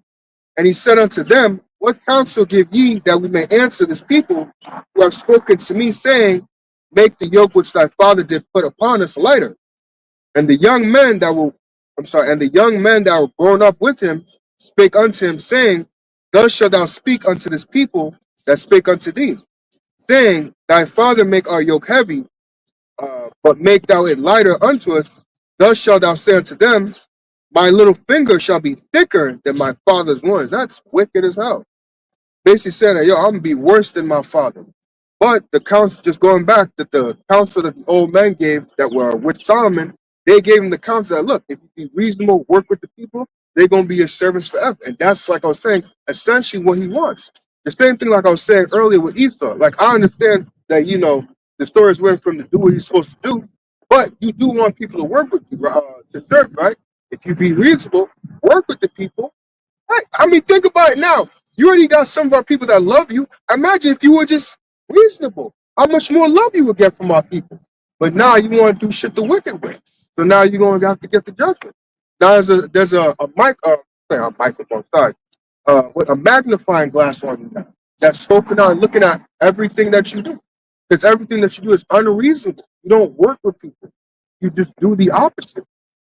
Yeah, because the scriptures tell you in the book of Psalms that the spirit is they be born. Oh, speaking of, Yeah, they go astray as soon as they be born, speaking lies. Because the spirit that is set up in them is not upright. So they, by nature, they do the things that are just destructive. The things that they the ideas that come to their mind, they're like, oh, we should do this. There's always some wild, crazy shit. Let's pluck the feathers off of butterflies. You know what I'm saying, and then make them run a race. Like some wild, but it's like cruel. It has a hint of like cruelty in it because that's just like what they favor. In their spirit. And it's like you don't even need if you left the Edomite without teaching them wickedness. By nature, his instinct would lead him in that direction. All right, just like Cain's instinct was, well, as he after he was admonished, why didn't you just say, you know what, fine, I'm gonna just do better. He said, no, I'm gonna kill Cain. I'm gonna kill Abel because he did better. But what did he do to you? You were mad because you really Cain's attitude was, well, you know what? If the Most High ain't gonna accept me, then forget him. I ain't gonna follow his ways, and I'm not gonna seek to please him either. And now I'm gonna deal with Abel because that's the next best thing. I can't get the Most High, so I gotta get Abel. That's that spirit that is that got stirred up in him, kind of like what was in Esau after Jacob supplanted him, and he was mad. He was mad as shit. He said he stole the birthright and he stole my blessing, and he just got another blessing on top of that. What what else is he gonna take from me? They said I gotta kill him. And you could tell, I got you. You could tell that it really got to him to the point where, sometimes, you hear certain people talking to themselves out loud, because they're playing out scenarios in their head, yeah, I'm gonna catch him, yeah, that nigga, man. Wait till I get him, and he's in there, he's looking at you, yeah. You the man, who got the dog in him? You got that dog in him, right? You the dog, ain't you? And you all smack himself and shit. Arr. That's him pep talking himself. And you got the servants listening in like, oh shit, this nigga crazy as hell. I always knew he was crazy. Run to Rebecca, hey, hey, your son, man. Shit, I might need to take my leave because your son getting a little out of control with the things he's saying about his brother. You got it. I was gonna say what you just said, John, something in my head. If you think about it, if Esau's a spiritual man, he should have taken the low route and say, you know what, Lord, my brother Jacob just scammed me out of the blessing. Pop said he ain't got nothing for me. Pray to the Lord, like maybe Lord, you'll hold me down with something. Because like, what am I supposed to do? I just got scammed. Well, really he didn't, because he gave it away. But he could just make a plea like, yo, what happened that Jacob just did was wrong. Well, like, what am I gonna do? He didn't pray. He just prayed like, yo, he's dead. That's it. Yeah. Like that what you call it? That video that she just sent. I don't know. I just had a vision. That's it. You're guilty. That's it. That's it. That's it. You got a feeling. in my belly button. Yeah, but that's his nature, because that part of wisdom that dwells within you that says, you know what, why not do it? Don't do it that way. Like Jacob. Jacob knew that he was getting cheated by Laban, right? He told him, he said, look, bro, you swindled me the first time, you swindled me again, and you keep changing. He said you changed my wages 10 times. He said I was freezing in the cold working my ass off for you. I was burning in the heat working my ass off for you. And anytime you lost something, I took the loss of that. I didn't complain about that, And now you're gonna turn around and so he got pissed, like because Jake, at some point you get to the point where you like you could be laid back, but at some point you hit your limit. He got pissed off. But going back to Esau, Edom, that's him by nature. You don't expect him to have mercy. If Esau has mercy, it's because he's getting something out of it. It's the look. Or in his mind, he's like, all right, well, if I show this guy mercy now, I could use him as a tool later because he might be loyal to me. So I'm gonna put him in a bad position. I'm gonna come to him when he's vulnerable and show him quote unquote mercy, and then I'm gonna get him to come and do X, Y, and Z for me. That's him. But Jake will show mercy. Look, you know how far Jake will go for somebody that ain't got no business helping, and you sit there and wonder, yo, why are you going this far for this person? Well, it's because you told him you were gonna help him. And now you freaking 10 states in the middle of the country somewhere, you know what I'm saying, driving a freaking forklift, Meanwhile, you ain't even driven a truck before. You wonder how the hell did you end up here? Oh, you asked somebody, one of your bros asked you for help. You mean that dude you went to college with that you ain't seen 5 years? Yeah. So why the hell you doing it? Oh, because I gave him my word. Nigga. Anyway. Look at Gad. Yeah. Look at Gad. Yeah. Yeah. They were merciful. Because Jake, we just a naturally compassionate people. Mhm. That's the thing, you know? Yeah. The Lord is going to put it on us, though, to be straight, righteous terminators. Yeah. You know? All that compassion and that. There's going to be certain mercy and all that, but it's going to be straight judgment, no chaser, man, for the first 1,000 years. They don't need no chaser. They just need their ass whooped. You know, in the right sense. That's how they're gonna learn righteousness. Because see, we learn in righteousness right now by the Lord using us or using Esau as a sword, as a whipping stick. You know, so they're gonna learn the right ways when the Lord puts us in rulership, and that's just what it is. See, people have they have a misconception, and you know it's because a lot of Jake, they don't read, they don't study, they don't do any of that stuff. Okay, you wonder how it is that they know how to read. All right, but when you actually break down and like understand how the scriptures are set up, the kingdom of heaven is another day on earth. Okay, the day the kingdom of is instituted is really just another day on earth. Just that everything is going to change. When the U.S. dropped those bombs on the atomic bomb on Japan, that was another day on earth. A lot changed, but it was another day. When World War II started, it was another day. When 9/11 happened, it was another day, but it brought about a new era. So when the Lord comes back, it's going to be another day. It might be a Tuesday, it might be a Wednesday. You know? Now, your mindset might be different, but it'll be a day when you look up and see chariots up in the sky and a whole lot of things go on. But eventually, nighttime is going to come. The morning is going to come the next day, and it's going to be the same thing. The chariot's going to be there. And then after that, it's going to be new management, but we're going to live on the earth, right? We're going to eat food like people eat food. The only difference is in the kingdom, once the earth is brought back to its lively state, it's rejuvenated. We're going to honor the land Sabbath, right? And I was thinking about how the scriptures say that the Lord is going to make. He told Abraham he would make a seed innumerable as the stars of heaven.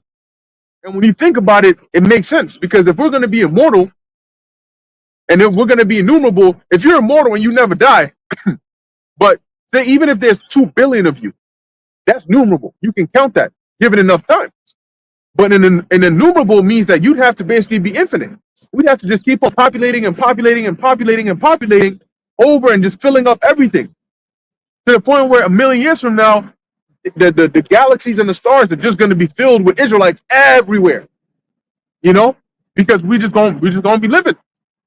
You know, and it's going to be a beautiful thing. Imagine what when you read about King Solomon's his portions. They're talking about like 40 sheep and oxen and all these things. I'm like, damn, bro, how big is your stomach? But that's because, he had a household. So they would all sit at the table, them long ass tables with different kinds of meals. Boom, boom, boom, prepared daily. That's a banquet. That's a banquet right there. What happened? That's a banquet right there. That's a banquet. For him, that's an afternoon snack. But hey, for the rest of us, that's a banquet. You know? But it's gonna be a beautiful thing because imagine that. Today, you walk into some of the so-called best restaurants out here, and the second you walk in there, you salivating. You're like, damn, yo, what ingredient is that? This just smells good as shit. Shit don't smell good. It smells good as hell. Hell don't smell good. It smells good, But in the kingdom, imagine the best of the best cooks getting the best of the best ingredients, preparing the best of the best meals with the best of the best recipes, all for you. We're not going to be eating frozen cuts, cold cuts. We're not going to be doing cold cuts in the kingdom. Whenever you read in the scriptures, even when the angels came to Abraham, it didn't say he went and pulled out a frozen lamb that he had stored 2 days ago. It said he saw one of the kids, he prepared it. So they would find like a baby goat or a lamb, they would kill it and they would prepare it live. So they ate their food live. That's how we're gonna do it. In the kingdom, they're gonna prepare. You want lamb? They're gonna take a nice baby lamb or a nice, well structured lamb, and they're gonna prepare it. They're gonna season it. It's gonna smell great, and you're gonna eat, and you're gonna enjoy the food. Your taste buds are gonna be clean. You're not gonna have no Vanessas in you that are lowering your IQ, to numbing you down. The air you breathe is gonna be clean. the entire planet is going to be rejuvenated. That's what the kingdom of heaven is. It's on earth. But people hear the kingdom and they think, oh, it's a place where how you going to have eternal life when you're dead? Don't you know death is the opposite of life? So how are you going to have eternal life in the spirit world? How does that work? And if that's where we belong, why is the Lord coming back here? Why not just wait for us over there and take us to the spirit world? You know, so people don't actually visualize the scriptures, and that's why when you say certain things, it sounds strange to them. Oh, the kingdom is that like some foreign land? You know, the Jehovah Witness pamphlets always show you it's always that one Edomite boy with a lion next to him, sitting under some tree somewhere in a tall brown grass and shit. That's the kingdom. And then they'll show you a white river, because it says flowing with milk and honey. Bro, what? When have you ever seen that? Why the hell would the Lord create a land that has honey flowing out of buildings and shit? That's not even healthy. That's not even productive. Okay? It means that it's gonna be fruitful. But we're gonna actually get to live that life and rule righteously. Because right now we rule to the best of our ability. Right? We can see certain matters, whether it's on the news or whether it's amongst ourselves or whether it's in the world, and we judge with the influence of the scriptures. Right? We look at a case, think about it, you're like, well, technically this person is in the wrong. Or you might say, well, gather the evidence. Before you prejudge, you want to have all the information. So these things that we do here, the Lord is just gonna have us doing on a grander scale. And no, we're not gonna have like Moses was doing. That's not efficient. You know, imagine how many people you're gonna reign over, and you think every single one is gonna come to you, and you gotta sit there and listen to every single one's case. I was doing this, and she came and poured hot water on my back because she said I looked at the neighbor's girl wrong. And you sitting here listening to that? No. As a king, it's only the high matters that pertain to heavy, important things that get you. You have your sons and those that you appoint to take care of the other ones. That's that. Forget that real quick. God. This is the book of Isaiah, chapter 2 and 1, and it reads, the word that Isaiah the son of Amos saw concerning Judah and Jerusalem. And it shall come to pass in the last days that the mountain of the Lord's house shall be established in the top of the mountains. Yeah, and that's the Lord's government, the rulership of the ruling class of the kingdom. All right, that's the Lord's government that's going to be established above everything else. You know, the righteous government. Right now, you see governments getting toppled all the time. They're trying to do it over there in Venezuela. They're trying to push out Maduro and put in whatever they want over there. Go ahead. And shall be exalted above the hills. Yeah, because it's going to be ruled by gods. You know where the concept of Mount Olympus, where they got the Greek gods and everything, the god of this, the god of that, the god of this, the god of that. When you actually go into it, they tell you in the there's a book called Nature Knows No Color Line, the water. In that book, it tells you that Zeus was really a dark-skinned person. You know, the concept of Zeus, he had curly hair and he was dark-skinned. I forgot the swarthy, I think is the term that they use for it. You know, but today they'll paint him as an Edomite, flying around with a cloud around his private parts, holding a lightning bolt. You got it? And all nations shall flow unto it. Mhm. And many people shall go and say, come ye, and let us go up to the mountain of the Lord, to the house of God of Jacob. Yeah. So the nations are going to want to come to us. Today they don't want to go to Esau. They come to Esau because they need things. But in that they come and they'll make deals, they'll make investments, you know, they'll make agreements, and then Esau end up ripping them off anyway. But in that time, they're going to come to us to authentically want to learn, you know, and this is going to be their heads, because their heads come, they learn the ways, they go and institute it in their different areas. God, And he will teach us of his ways, and we will walk in his paths. so they're going, because the whole earth is going to be under one law, and you're going to walk in the righteous way. Go ahead. For out of Zion shall go forth the law, Mhm. and the word of the Lord from Jerusalem. Mhm. And he shall judge among the nations, and shall rebuke many people. There you go. So you're going to have the rulership starting with the Most High, obviously, but everything committed to Yahushua, and down 144,000 under him, and then you have the rest of Israel. Okay? But guess what? The Lord is going to set up, because you always need a governing body. And that goes to show you how big our kingdom is going to be, because 100, Haran always says that 144,000 kings, that's a huge dominion, okay, to be ruled by 100. But it makes sense because we're talking about all of existence. All existence is going to be ruled over by the 144,000. That's a great honor for all eternity. You ain't got to worry about anything else. You don't got to worry about somebody coming and challenging you and usurping the throne, you know, and doing all these things. No, there's going to be a righteous reign where we're going to be what? Perfect, lacking and wanting nothing. God. And shall rebuke many people, and they shall beat their swords into plowshares, and their spears into pruning hooks. Nation shall not lift up sword against nation. So what? Maybe Bishop Nate didn't read that right. That's why he came up with the whole Edomites after 1,000-year doctrine. It just said that they're not going to come to war with us anymore. They're not going to war with anybody. Go ahead. Neither shall they learn war anymore. Neither shall they learn war anymore. So where the Edomites going to have a hidden book on war? How to fight against the gods. The Art of War, you know, by Mark Wilson.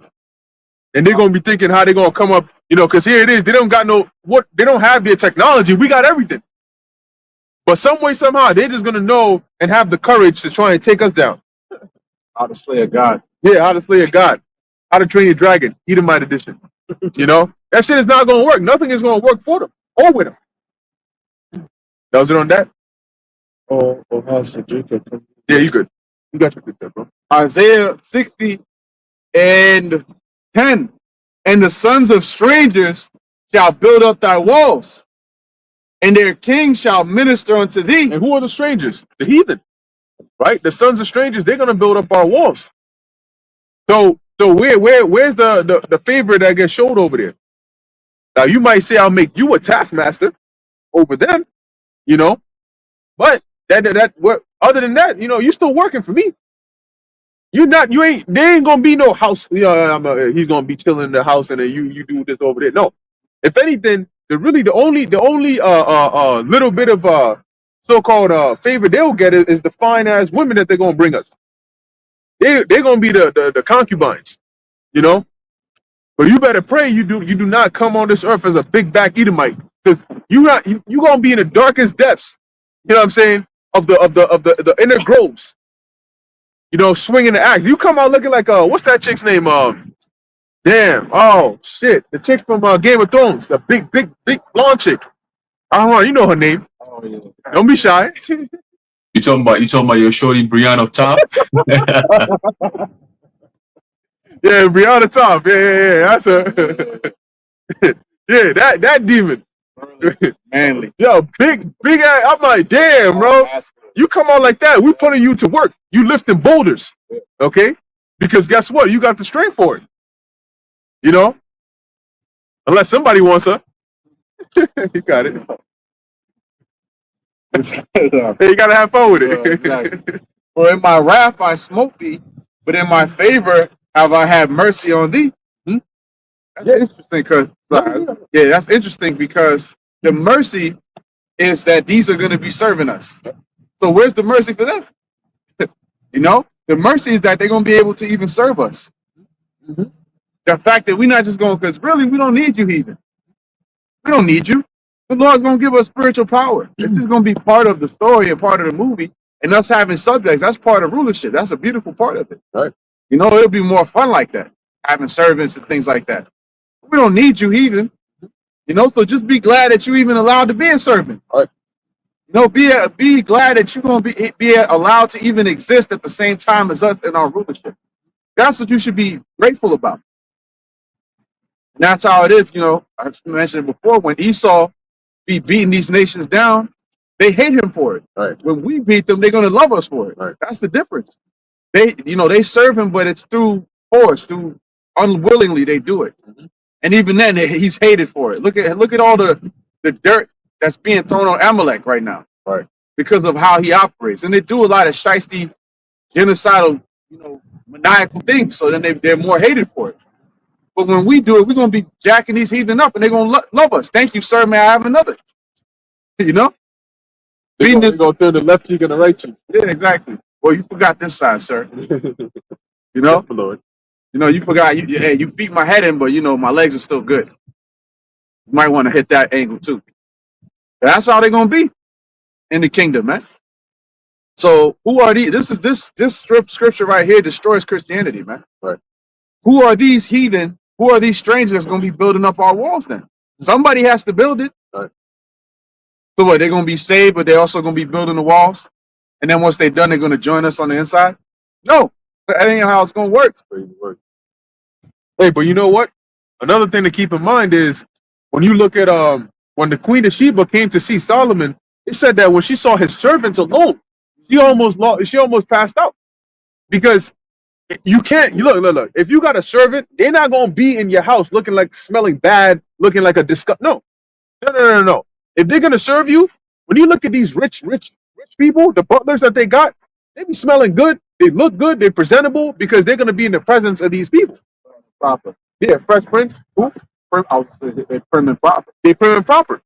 So we're not gonna have. Look, if you're serving us, you're not gonna be in our presence looking all disgusting and no. You're gonna look fitting to be a servant of a God. Right. So that's why they're gonna be like, yo, I hope I get chosen to be one of his servants. Because I get to be in, it's like when you get a job, right? Depending on the nature of the job, they give you certain things so you can, perks, uniform, certain things to get you up to that level so you can do the job, right? They might give you a company car to drive, they might give you these different things over here. So it's the same thing. If you get selected to come and serve, in the court or whatever it is, for that is closer towards the kings, you're gonna need to be dressed a certain way, groomed. Look at Esther. 6 months in oils, just bathing and making your body soft and you smell good and all of that.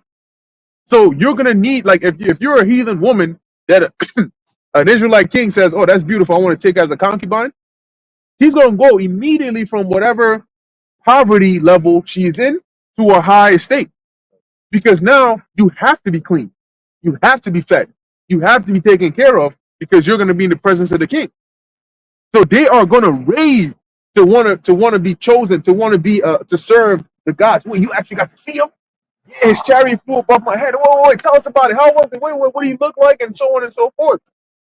So it's not going to be a thing like they're going, like Ashiar said here. Esau set up a servant, and he's doing weird ass foul shit with him. It is, and they it better not be Amalek, because they want they want little boys serving them and shit. But Esau get a servant, and it's just like some weird ass shit. All right, come do this, now come do that. Like in The Boys, when that chick first got into the behind the scenes. Yeah. And they were like, yeah, now you gotta do this, that, and the third. That weird shit behind the scenes. We don't do that. That's what the rappers do. When they're serving Esau in the left hand, they pop up. All right, well, you got to bury this body. All right, you got to go do this. Now go F his beat. Mm-hmm. All right, now go do this. Now you actually put on this dress, matter of fact, and we're going to have you go over here and do a dance. Now go do this Transformer story time with the children here. And what the fuck is going on, man? Right. But with us, it's going to be righteous, man. It's going to be righteous order, man. And even the way that we talk about it now, when we're actually there in the new bodies, it's going to be a whole nother level of how we look out, our outlook on life at that point. Yeah, and that's why I got you, bro. And that's why dealing with the temptation that's coming, that's why it's going to be so bad, because it's the final boss, right? The hour of temptation is the final boss before the kingdom. So you at that point you just got to go through, and it's like the Lord said, "I'm gonna help you." It's not like He said, "I'm gonna just leave you out there. You got to take Him on your own." The Lord said, "Look, I'm gonna help you. Just ask. When you get there, just call me, and I'm gonna come and help you." But you got people that'll get there and they'll get so overwhelmed that they'll just submit. Bro, you didn't even try to call on the Lord. Now, if you get there and you call, He doesn't answer. That's a different story. You're on your own at that point. But over here, the reason you serve the Lord with fear and sincerity is you actually build a relationship with the Lord, even as a servant, so that you know how to call on the Lord when you need help. And the Lord knows you. You want to be recognized. Because if you don't ever pray and then all hell breaks loose, and then you're gonna pray. The Lord's gonna be like, "Who is this? You know me, but I don't know you. And if I don't know you, why should I help you? I don't know who you are. Why should I give you my goods? You know." But if you serving the Lord, you constantly doing this. He knows you by name. Obviously, the Lord knows everybody's name, but you get what I'm trying to say. You know, the Lord is like, yeah, I know such and such. Stand out. You stand out because you matter of fact, you want to stand out to the Lord. What's that say, King? The license plate right there. Yeah, I think so. That's it. Yep, and they got a crown on the side, so you know it's Jake. You know, but you want to stand out. You want the Lord. You want the Lord to recognize you. Funny because we're talking about rulership. You want the Lord to recognize you because then it's easier when you need something. Oh, no. That's a good servant. That's get him out of there. Get him out of there. Get him out of there quick. Like the angel told Daniel. He said immediately, the second you started praying, or the second you started making supplication, the orders were given to go down there immediately and go tend to whatever it is he needs. Because that's the servant that I need to do my work. Is there more on that? Oh, Slaki, I think the bar you had there. Oh, no, yeah, I was concerning the serpent. There's a TV show called Mr. Belvedere where he did just as good as his work for. He lived in a house with some his family and all that, and building acquaintance with them where they treated him like family. But concerning what you were saying as far as knowing the Lord, he'll know, he'll work, he'll help you as much as you help him. You know? Like build yourself an acquaintance with you because of the work you put in, to the point where he might even call you a friend. You know? That's it. Like in Isaiah 60 and 11, therefore that gate shall be open continually. They shall not be shut day nor night, that men may bring unto thee the forces of the Gentiles, that their kings And may that's be their riches. right. The forces going into their riches. It says in the margin, wealth. Yep, the wealth of the heathen. They're gonna bring the best of the best. That includes their daughters, man. They're gonna be breeding amongst themselves, selectively breeding, just so that they can make the most beautiful daughters in hopes that we'll take notice and want one of them. That's how it's gonna be in the kingdom. So who are these Gentiles that's gonna be bringing their forces, man? So they're gonna just take off the hat of being a part of the chosen people, and then they're gonna go and be a heathen for one day, and then they're gonna be on the other side the next day. That don't make no damn sense, man. And this is why our doctrine is bulletproof, because we can break this whole. A Christian can't break this now. You know, oh, it's allegorical. You know, well, it's talking about back then, and you know, things are different now. And Yahweh Shai said, "Go to the lost sheep of the house of Israel." That's all you need to hear. Anything else that doesn't match with that, it's not true. Okay. But it says, Isaiah 60 and 12, for the nation and kingdom that will not serve thee shall perish. Yea, those nations shall be utterly wasted. But we're going to be immortal. This is the kingdom we're talking about. So how can somebody be wasted if they're immortal? How can somebody be subject to death and destruction if they're immortal? So the heathen are not going to partake in immortality. That's the thing. That's the separating wall. Okay, that's as far you're not going to get that. You're not going to get immortality. If you don't serve us, if you don't want to serve us, if you think that it's too much to serve the Israelites in the kingdom, okay, you're going to be utterly wasted. Then there's going to be a multitude of ways of amazing, fun ways we're going to have to do that. We can take away your rain. We can send Leviathan to your city. Okay. If we got to pull up ourselves, you know, you really fucked up. Yeah. You know, but we can dispatch a whole bunch of different elements and forces to go jack you people up, man. You know, send a dust storm to cover the whole city with dust, to the point where they get suffocated and die from dust asphyxiation. Straight up. Thunderbolts, you know. Gigantic thunderbolts rain down and hail the size of a semi truck, man. Come down and rain on your city, man. And there's going to be examples like that, so that the others will see it in fear. But this is what's going to be happening in the kingdom. Righteous rulership. And righteous judgment is going to be executed. Got it. Yeah. We have something on here? Yeah, that's it. That's it. This is the book of 2nd Ezra, chapter 16 and 74, and it reads, Hear, O ye my beloved, saith the Lord, behold, the days of trouble are at hand, but I will deliver you from the same. Be ye not afraid. Yeah, and that's what the Lord is saying, right? He will deliver us from the same. That's why he mentioned that he will keep us in the hour of temptation, because that's going to come with those troubles, but we're not going to be afraid of that because the Most High controls it all. And it takes true faith to really believe that. But once you do, you'll see just how relieving it is to just, the Lord says, look, put your burdens on me. I'm going to carry it. It's like you having a camel and a donkey, and they're both walking next to you, and you got the heavy ass bags on. And the Lord looking at people, going to look at you like, is this guy all right? Literally, a camel is designed for that, and a donkey is designed for that, for the burden. But you said, no, let them walk there, and I'm going to put it on me and walk. And I got to walk 30 miles. That doesn't make sense, bro. And so that's what it's like over here when you decide that you want to take matters into your own hands. Number one, you can't do anything. Yahweh Shai said that, right? He said, you can't make yourself taller just by taking thought. You can't feed yourself. Everything you do depends on the Lord already. He just says, do it explicitly now. And it's easier to do that. If all you got to worry about is, well, Lord, I'm just going to pray and have faith. I don't got to worry about, oh, Lord, I got to make sure that I got my bug out bag with me all the time. I got to plan ahead and make sure that in case this happens, I could do this. And you do all that planning and then it doesn't even go your way. Then what? You just wasted time, energy, and effort, and you could have used that to serve the Lord. The reason the Lord says, look, I'm going to offload these things is so that you can focus on other things. Focus on serving me. I'll take care of the rest. And I guess that's where the Lord went wrong, right? By making things easier for you, he went wrong. Because it's simplicity is the hardest math for a nigga. Really, that's what it is. They want the extreme calculus that they don't even know where to start versus the basic arithmetic. Look, when you tell Jake, look, we gonna learn something new, but we're gonna start with the basics. No. No, I want to do that. I want to do that other joint. I want to do the extreme joint.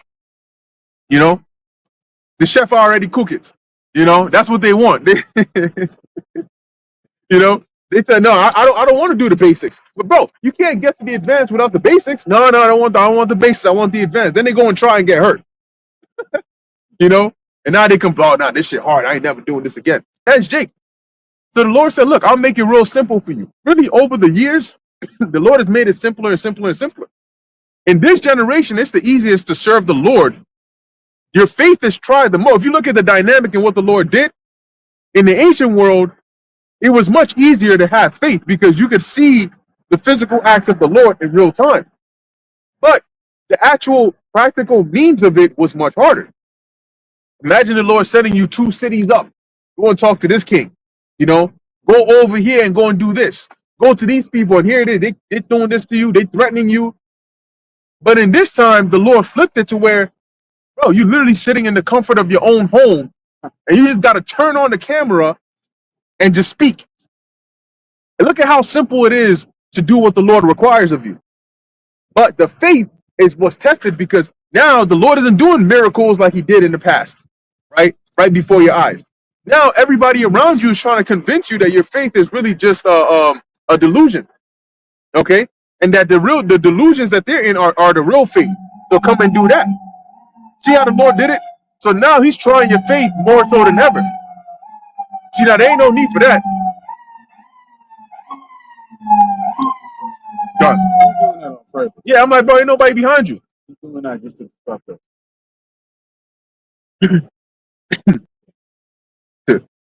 You got it.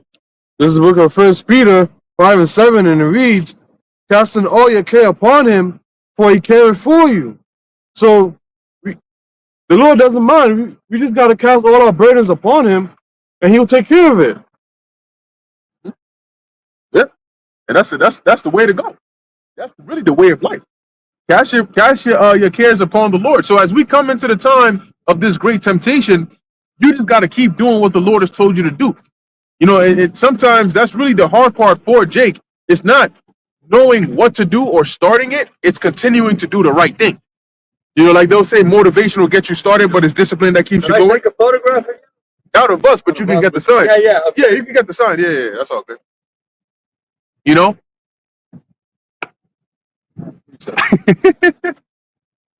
You got it. Yeah, Matthew 11, reference to what you've been saying. Matthew 11 and 28. Come unto me, all ye that labor and are heavy laden, and I will give you rest. Okay. Dig it. Take my yoke upon you and learn of me, for I am meek and lowly in heart, and ye shall find rest unto your soul. Got it. For my yoke is easy and my burden is light. Yeah, so we're heavy laden.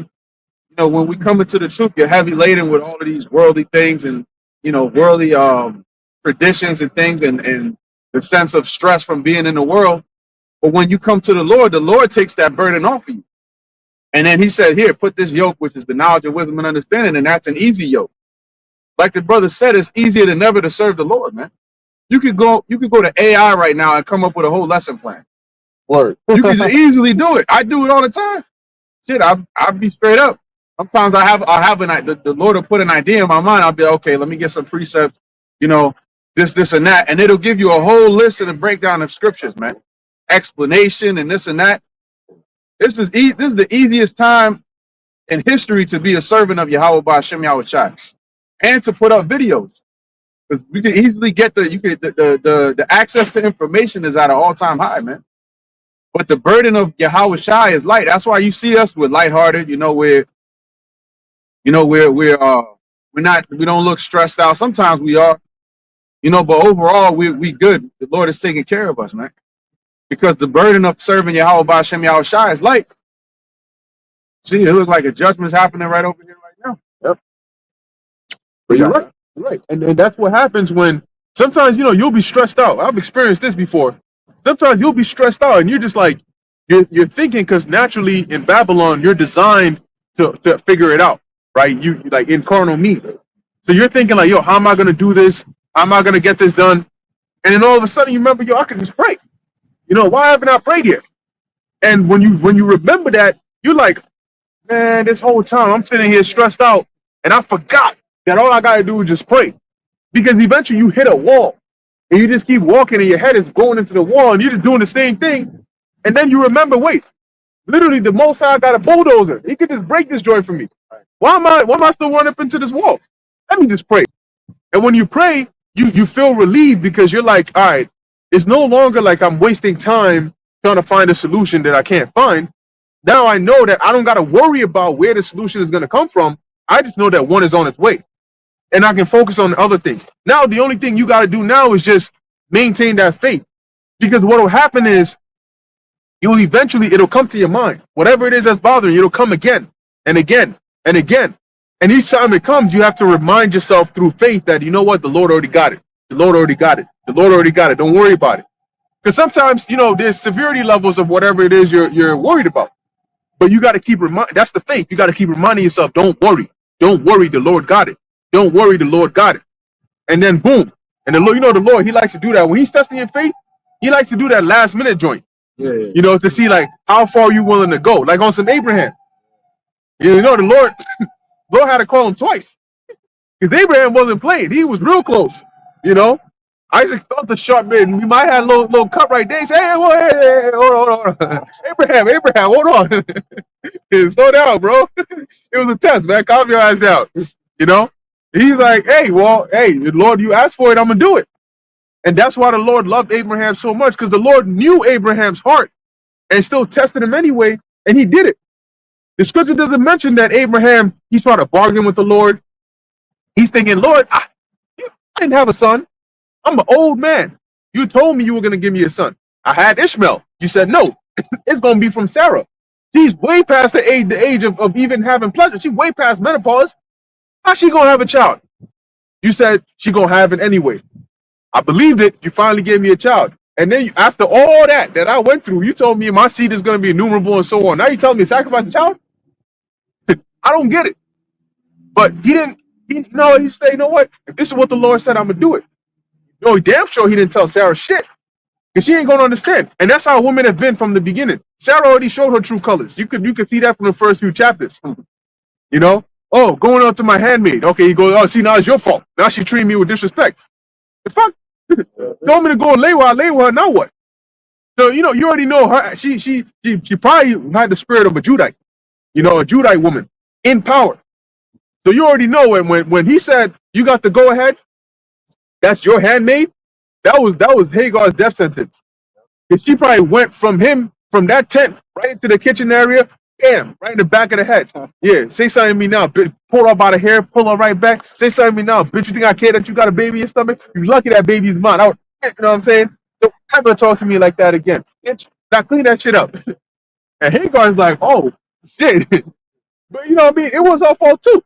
Because, you know, she a young little thing thinking that, oh, I got a baby. She doesn't. You know, Abraham looking at me different now. He looking at me too. You know, she talking about clean what? I'm pregnant. You know what I'm saying? Walking around here, Sarah, look at her in front of other Sarah. Man, you just wait. So she set her ass packing. Hagar ran. Now imagine a pregnant woman running away from home into the wilderness. How bad it got to be? You know, but she was on her way to Egypt quick. But long story short, when the Lord told Abraham to sacrifice Isaac, he didn't hesitate in his mind because he understood how the Lord works. And he knew that if he gave room for one thought, it would turn to two, and it would turn to three, and it would turn to doubt, and it would turn to being disobedient. Because you would start to think about it like, oh, Lord, you look at your son, you're like, yo, he didn't even tell Isaac. But you like, damn, Lord, like, I'm really about to do this right now. Isn't there really any other way? Isn't there? And no, you're not. He wasn't wavering. And that's the faith we got to have. I saw some shoulder movement. Were you going to go on mute? You got something? Good, cool. Where are we at? Somebody said something that triggered this. Well, we reading something over here. That's it. Keep going back to that. So we got to have Abraham's faith. Because guess what? The Lord will test you because he wants to test you. Job. The Lord said, he said, oh, yeah, within himself when he was reasoning, he said, look, I already know Abraham is faithful. He said, I know he's going to order his house aright. I know he's going to have his descendants follow me. But yet he turns around and tempts Abraham. He said, David is a man after his own heart, but yet he moved Satan to go and tempt him. So the Lord is going to tempt you. He's going to test you regardless, even though he knows what you're made of. So don't think, that's why you always got to be alert. Don't think, oh, well, the Lord has already proven me, so I'm good. There ain't no more tests coming. No, that's not how it works. He's going to test you regardless. Because that's the most high. He can do what he wants. And every so often, you got to make sure they're on their P's and Q's. You know, you don't want people getting complacent now. So you got to have Abraham's faith that can be counted to you as righteousness. Now, you may think, oh, well, I'm just a sister or I'm just a brother, but I don't teach. Abraham's faith was counted to him as righteousness. So you show your faith in the Lord. You can, it's not just the prophets that are known, by the Lord. He knows his sheep. He knows his elect. And you can still stand out to the Lord by the faith that you have, by just like the way you live your life. There's certain righteous men in the scriptures that the scriptures didn't say that they went out and had a ministry, but the way they lived their life was worthy enough to be written of in the scriptures as an example for us. Tying it back to the hour of temptation. Like a lot of the elect, they're not going to be out here doing what we're doing.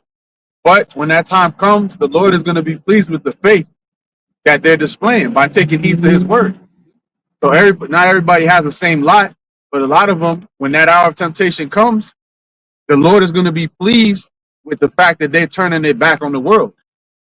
And it's going to come with different things they may have to go through, crazy situations, The Lord might have it to where they're up to the wolf for a little bit, and then he bring them back and preserve them from that hour of temptation. Yep. Yeah, it's going to be a beautiful time, man. It's going to be an unspeakable, unimaginable time when the Lord steps in, because it's going to be like the long-awaited protagonist that finally gets there. When the Lord, when your back is against the wall, when whatever form Esau comes with, and the Lord does that divine intervention, it's going to drop everybody's jaws. But yours is going to be even more, because the Lord did all this for you, to preserve you. And that's why it says, which in 2 Ezra 16, then shall they be known who am I chosen. There's going to be no doubt, all laughing and all that. That's going to cease, because it's going to be a serious time. Now you imagine the Lord give you spiritual power. You walking down the street, you flip a tank down, 20 blocks. Who's gonna be laughing at you then? Oh, those men there, they're the men wearing garments and shit like that, and then they always talking about the Bible. People gonna see the Bible in a different light at that point. Did you forget that it's from the Bible that you get the story of Samson and Elijah and the Maccabees and the mighty men of David? Did you forget it's from the same book? That the Lord had Joshua basically stop the sun from going down for the span of what we would consider 2 days. That he basically rolled back time for Hezekiah's sake. That's the same book that it comes from. But you notice a lot of people, when they go into these so-called Christians, when they go into the book, they don't focus on faith. They're always looking at God said you can be Jesus, you got to believe in Jesus, and he did this and in the ministry and that, but they don't focus on the faith aspect of it. But it was all rooted and centered in faith. I never learned about spiritual power in the churches, but it's all throughout the scriptures.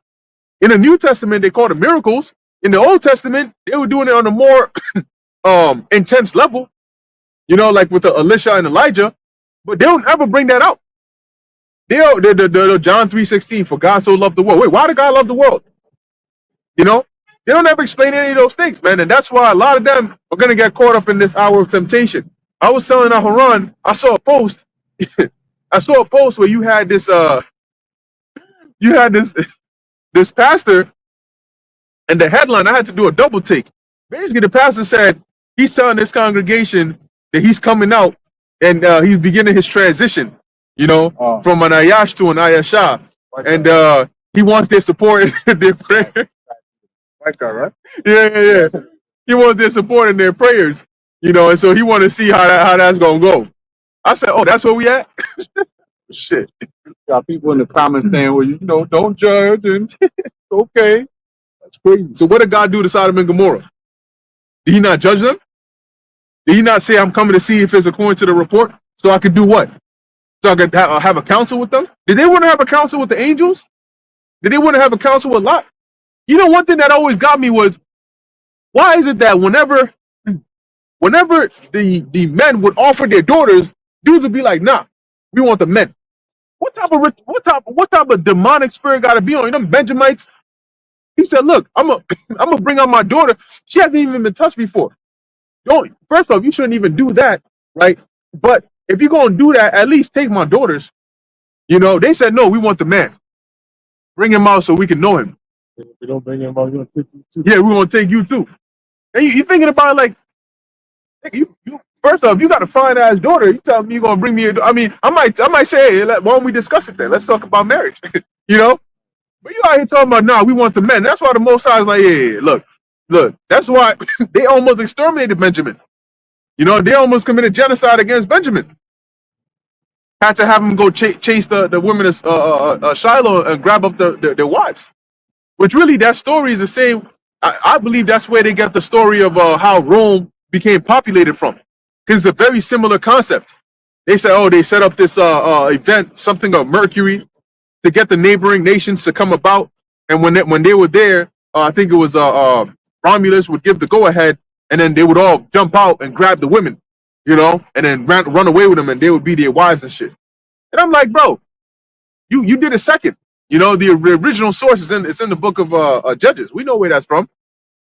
Anyway, get back into that. This is the book of Second Ezra, chapter 16 and 75, and it reads, be not afraid, neither doubt, for God is your guide. Yeah, don't be afraid and don't doubt.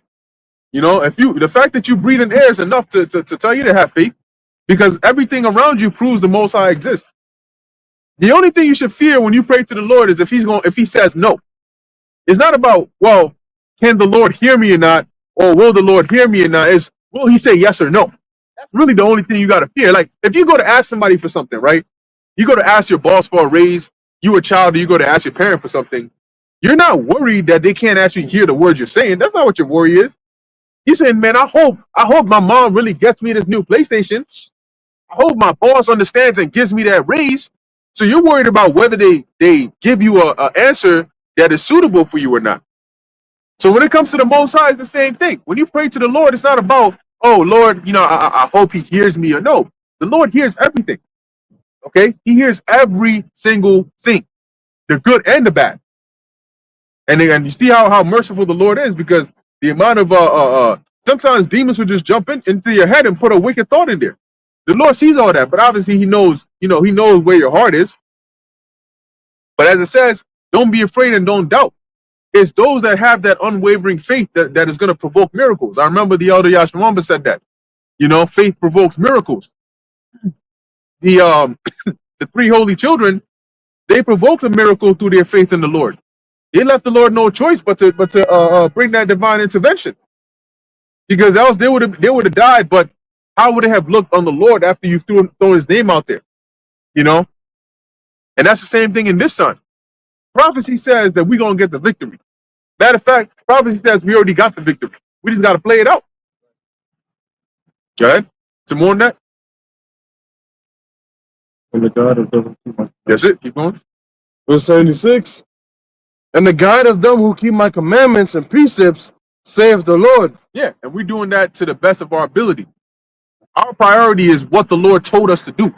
That comes first and foremost, right? And so the means in which we can preserve ourselves to serve the Lord in which he has asked, that's our utmost priority. Because going back to Revelation 3 and 10, it is those that kept the word of the Lord's patience that will be kept in this hour of temptation. All right. Brothers, got anything? Got anything, Haran? All right, cool. So we're going to end it here. Going back to the title, the temptation will be worse than you think. And that's why you got to stay in the spirit. Stay in the spirit. You got to pray. And then, hope that the Lord keeps you in that time. All right. That's what we all pray for ourselves, our loved ones, and for the believers. But anyway, we're going to end it here. Lord willing, that was edifying to the elect. In closing, we want to give all praises, honor, and glory to Yahweh, Ba'ashem, Yahweh Shai, Ba'ashem, Rakah, Kodash. Until next time, Shalom.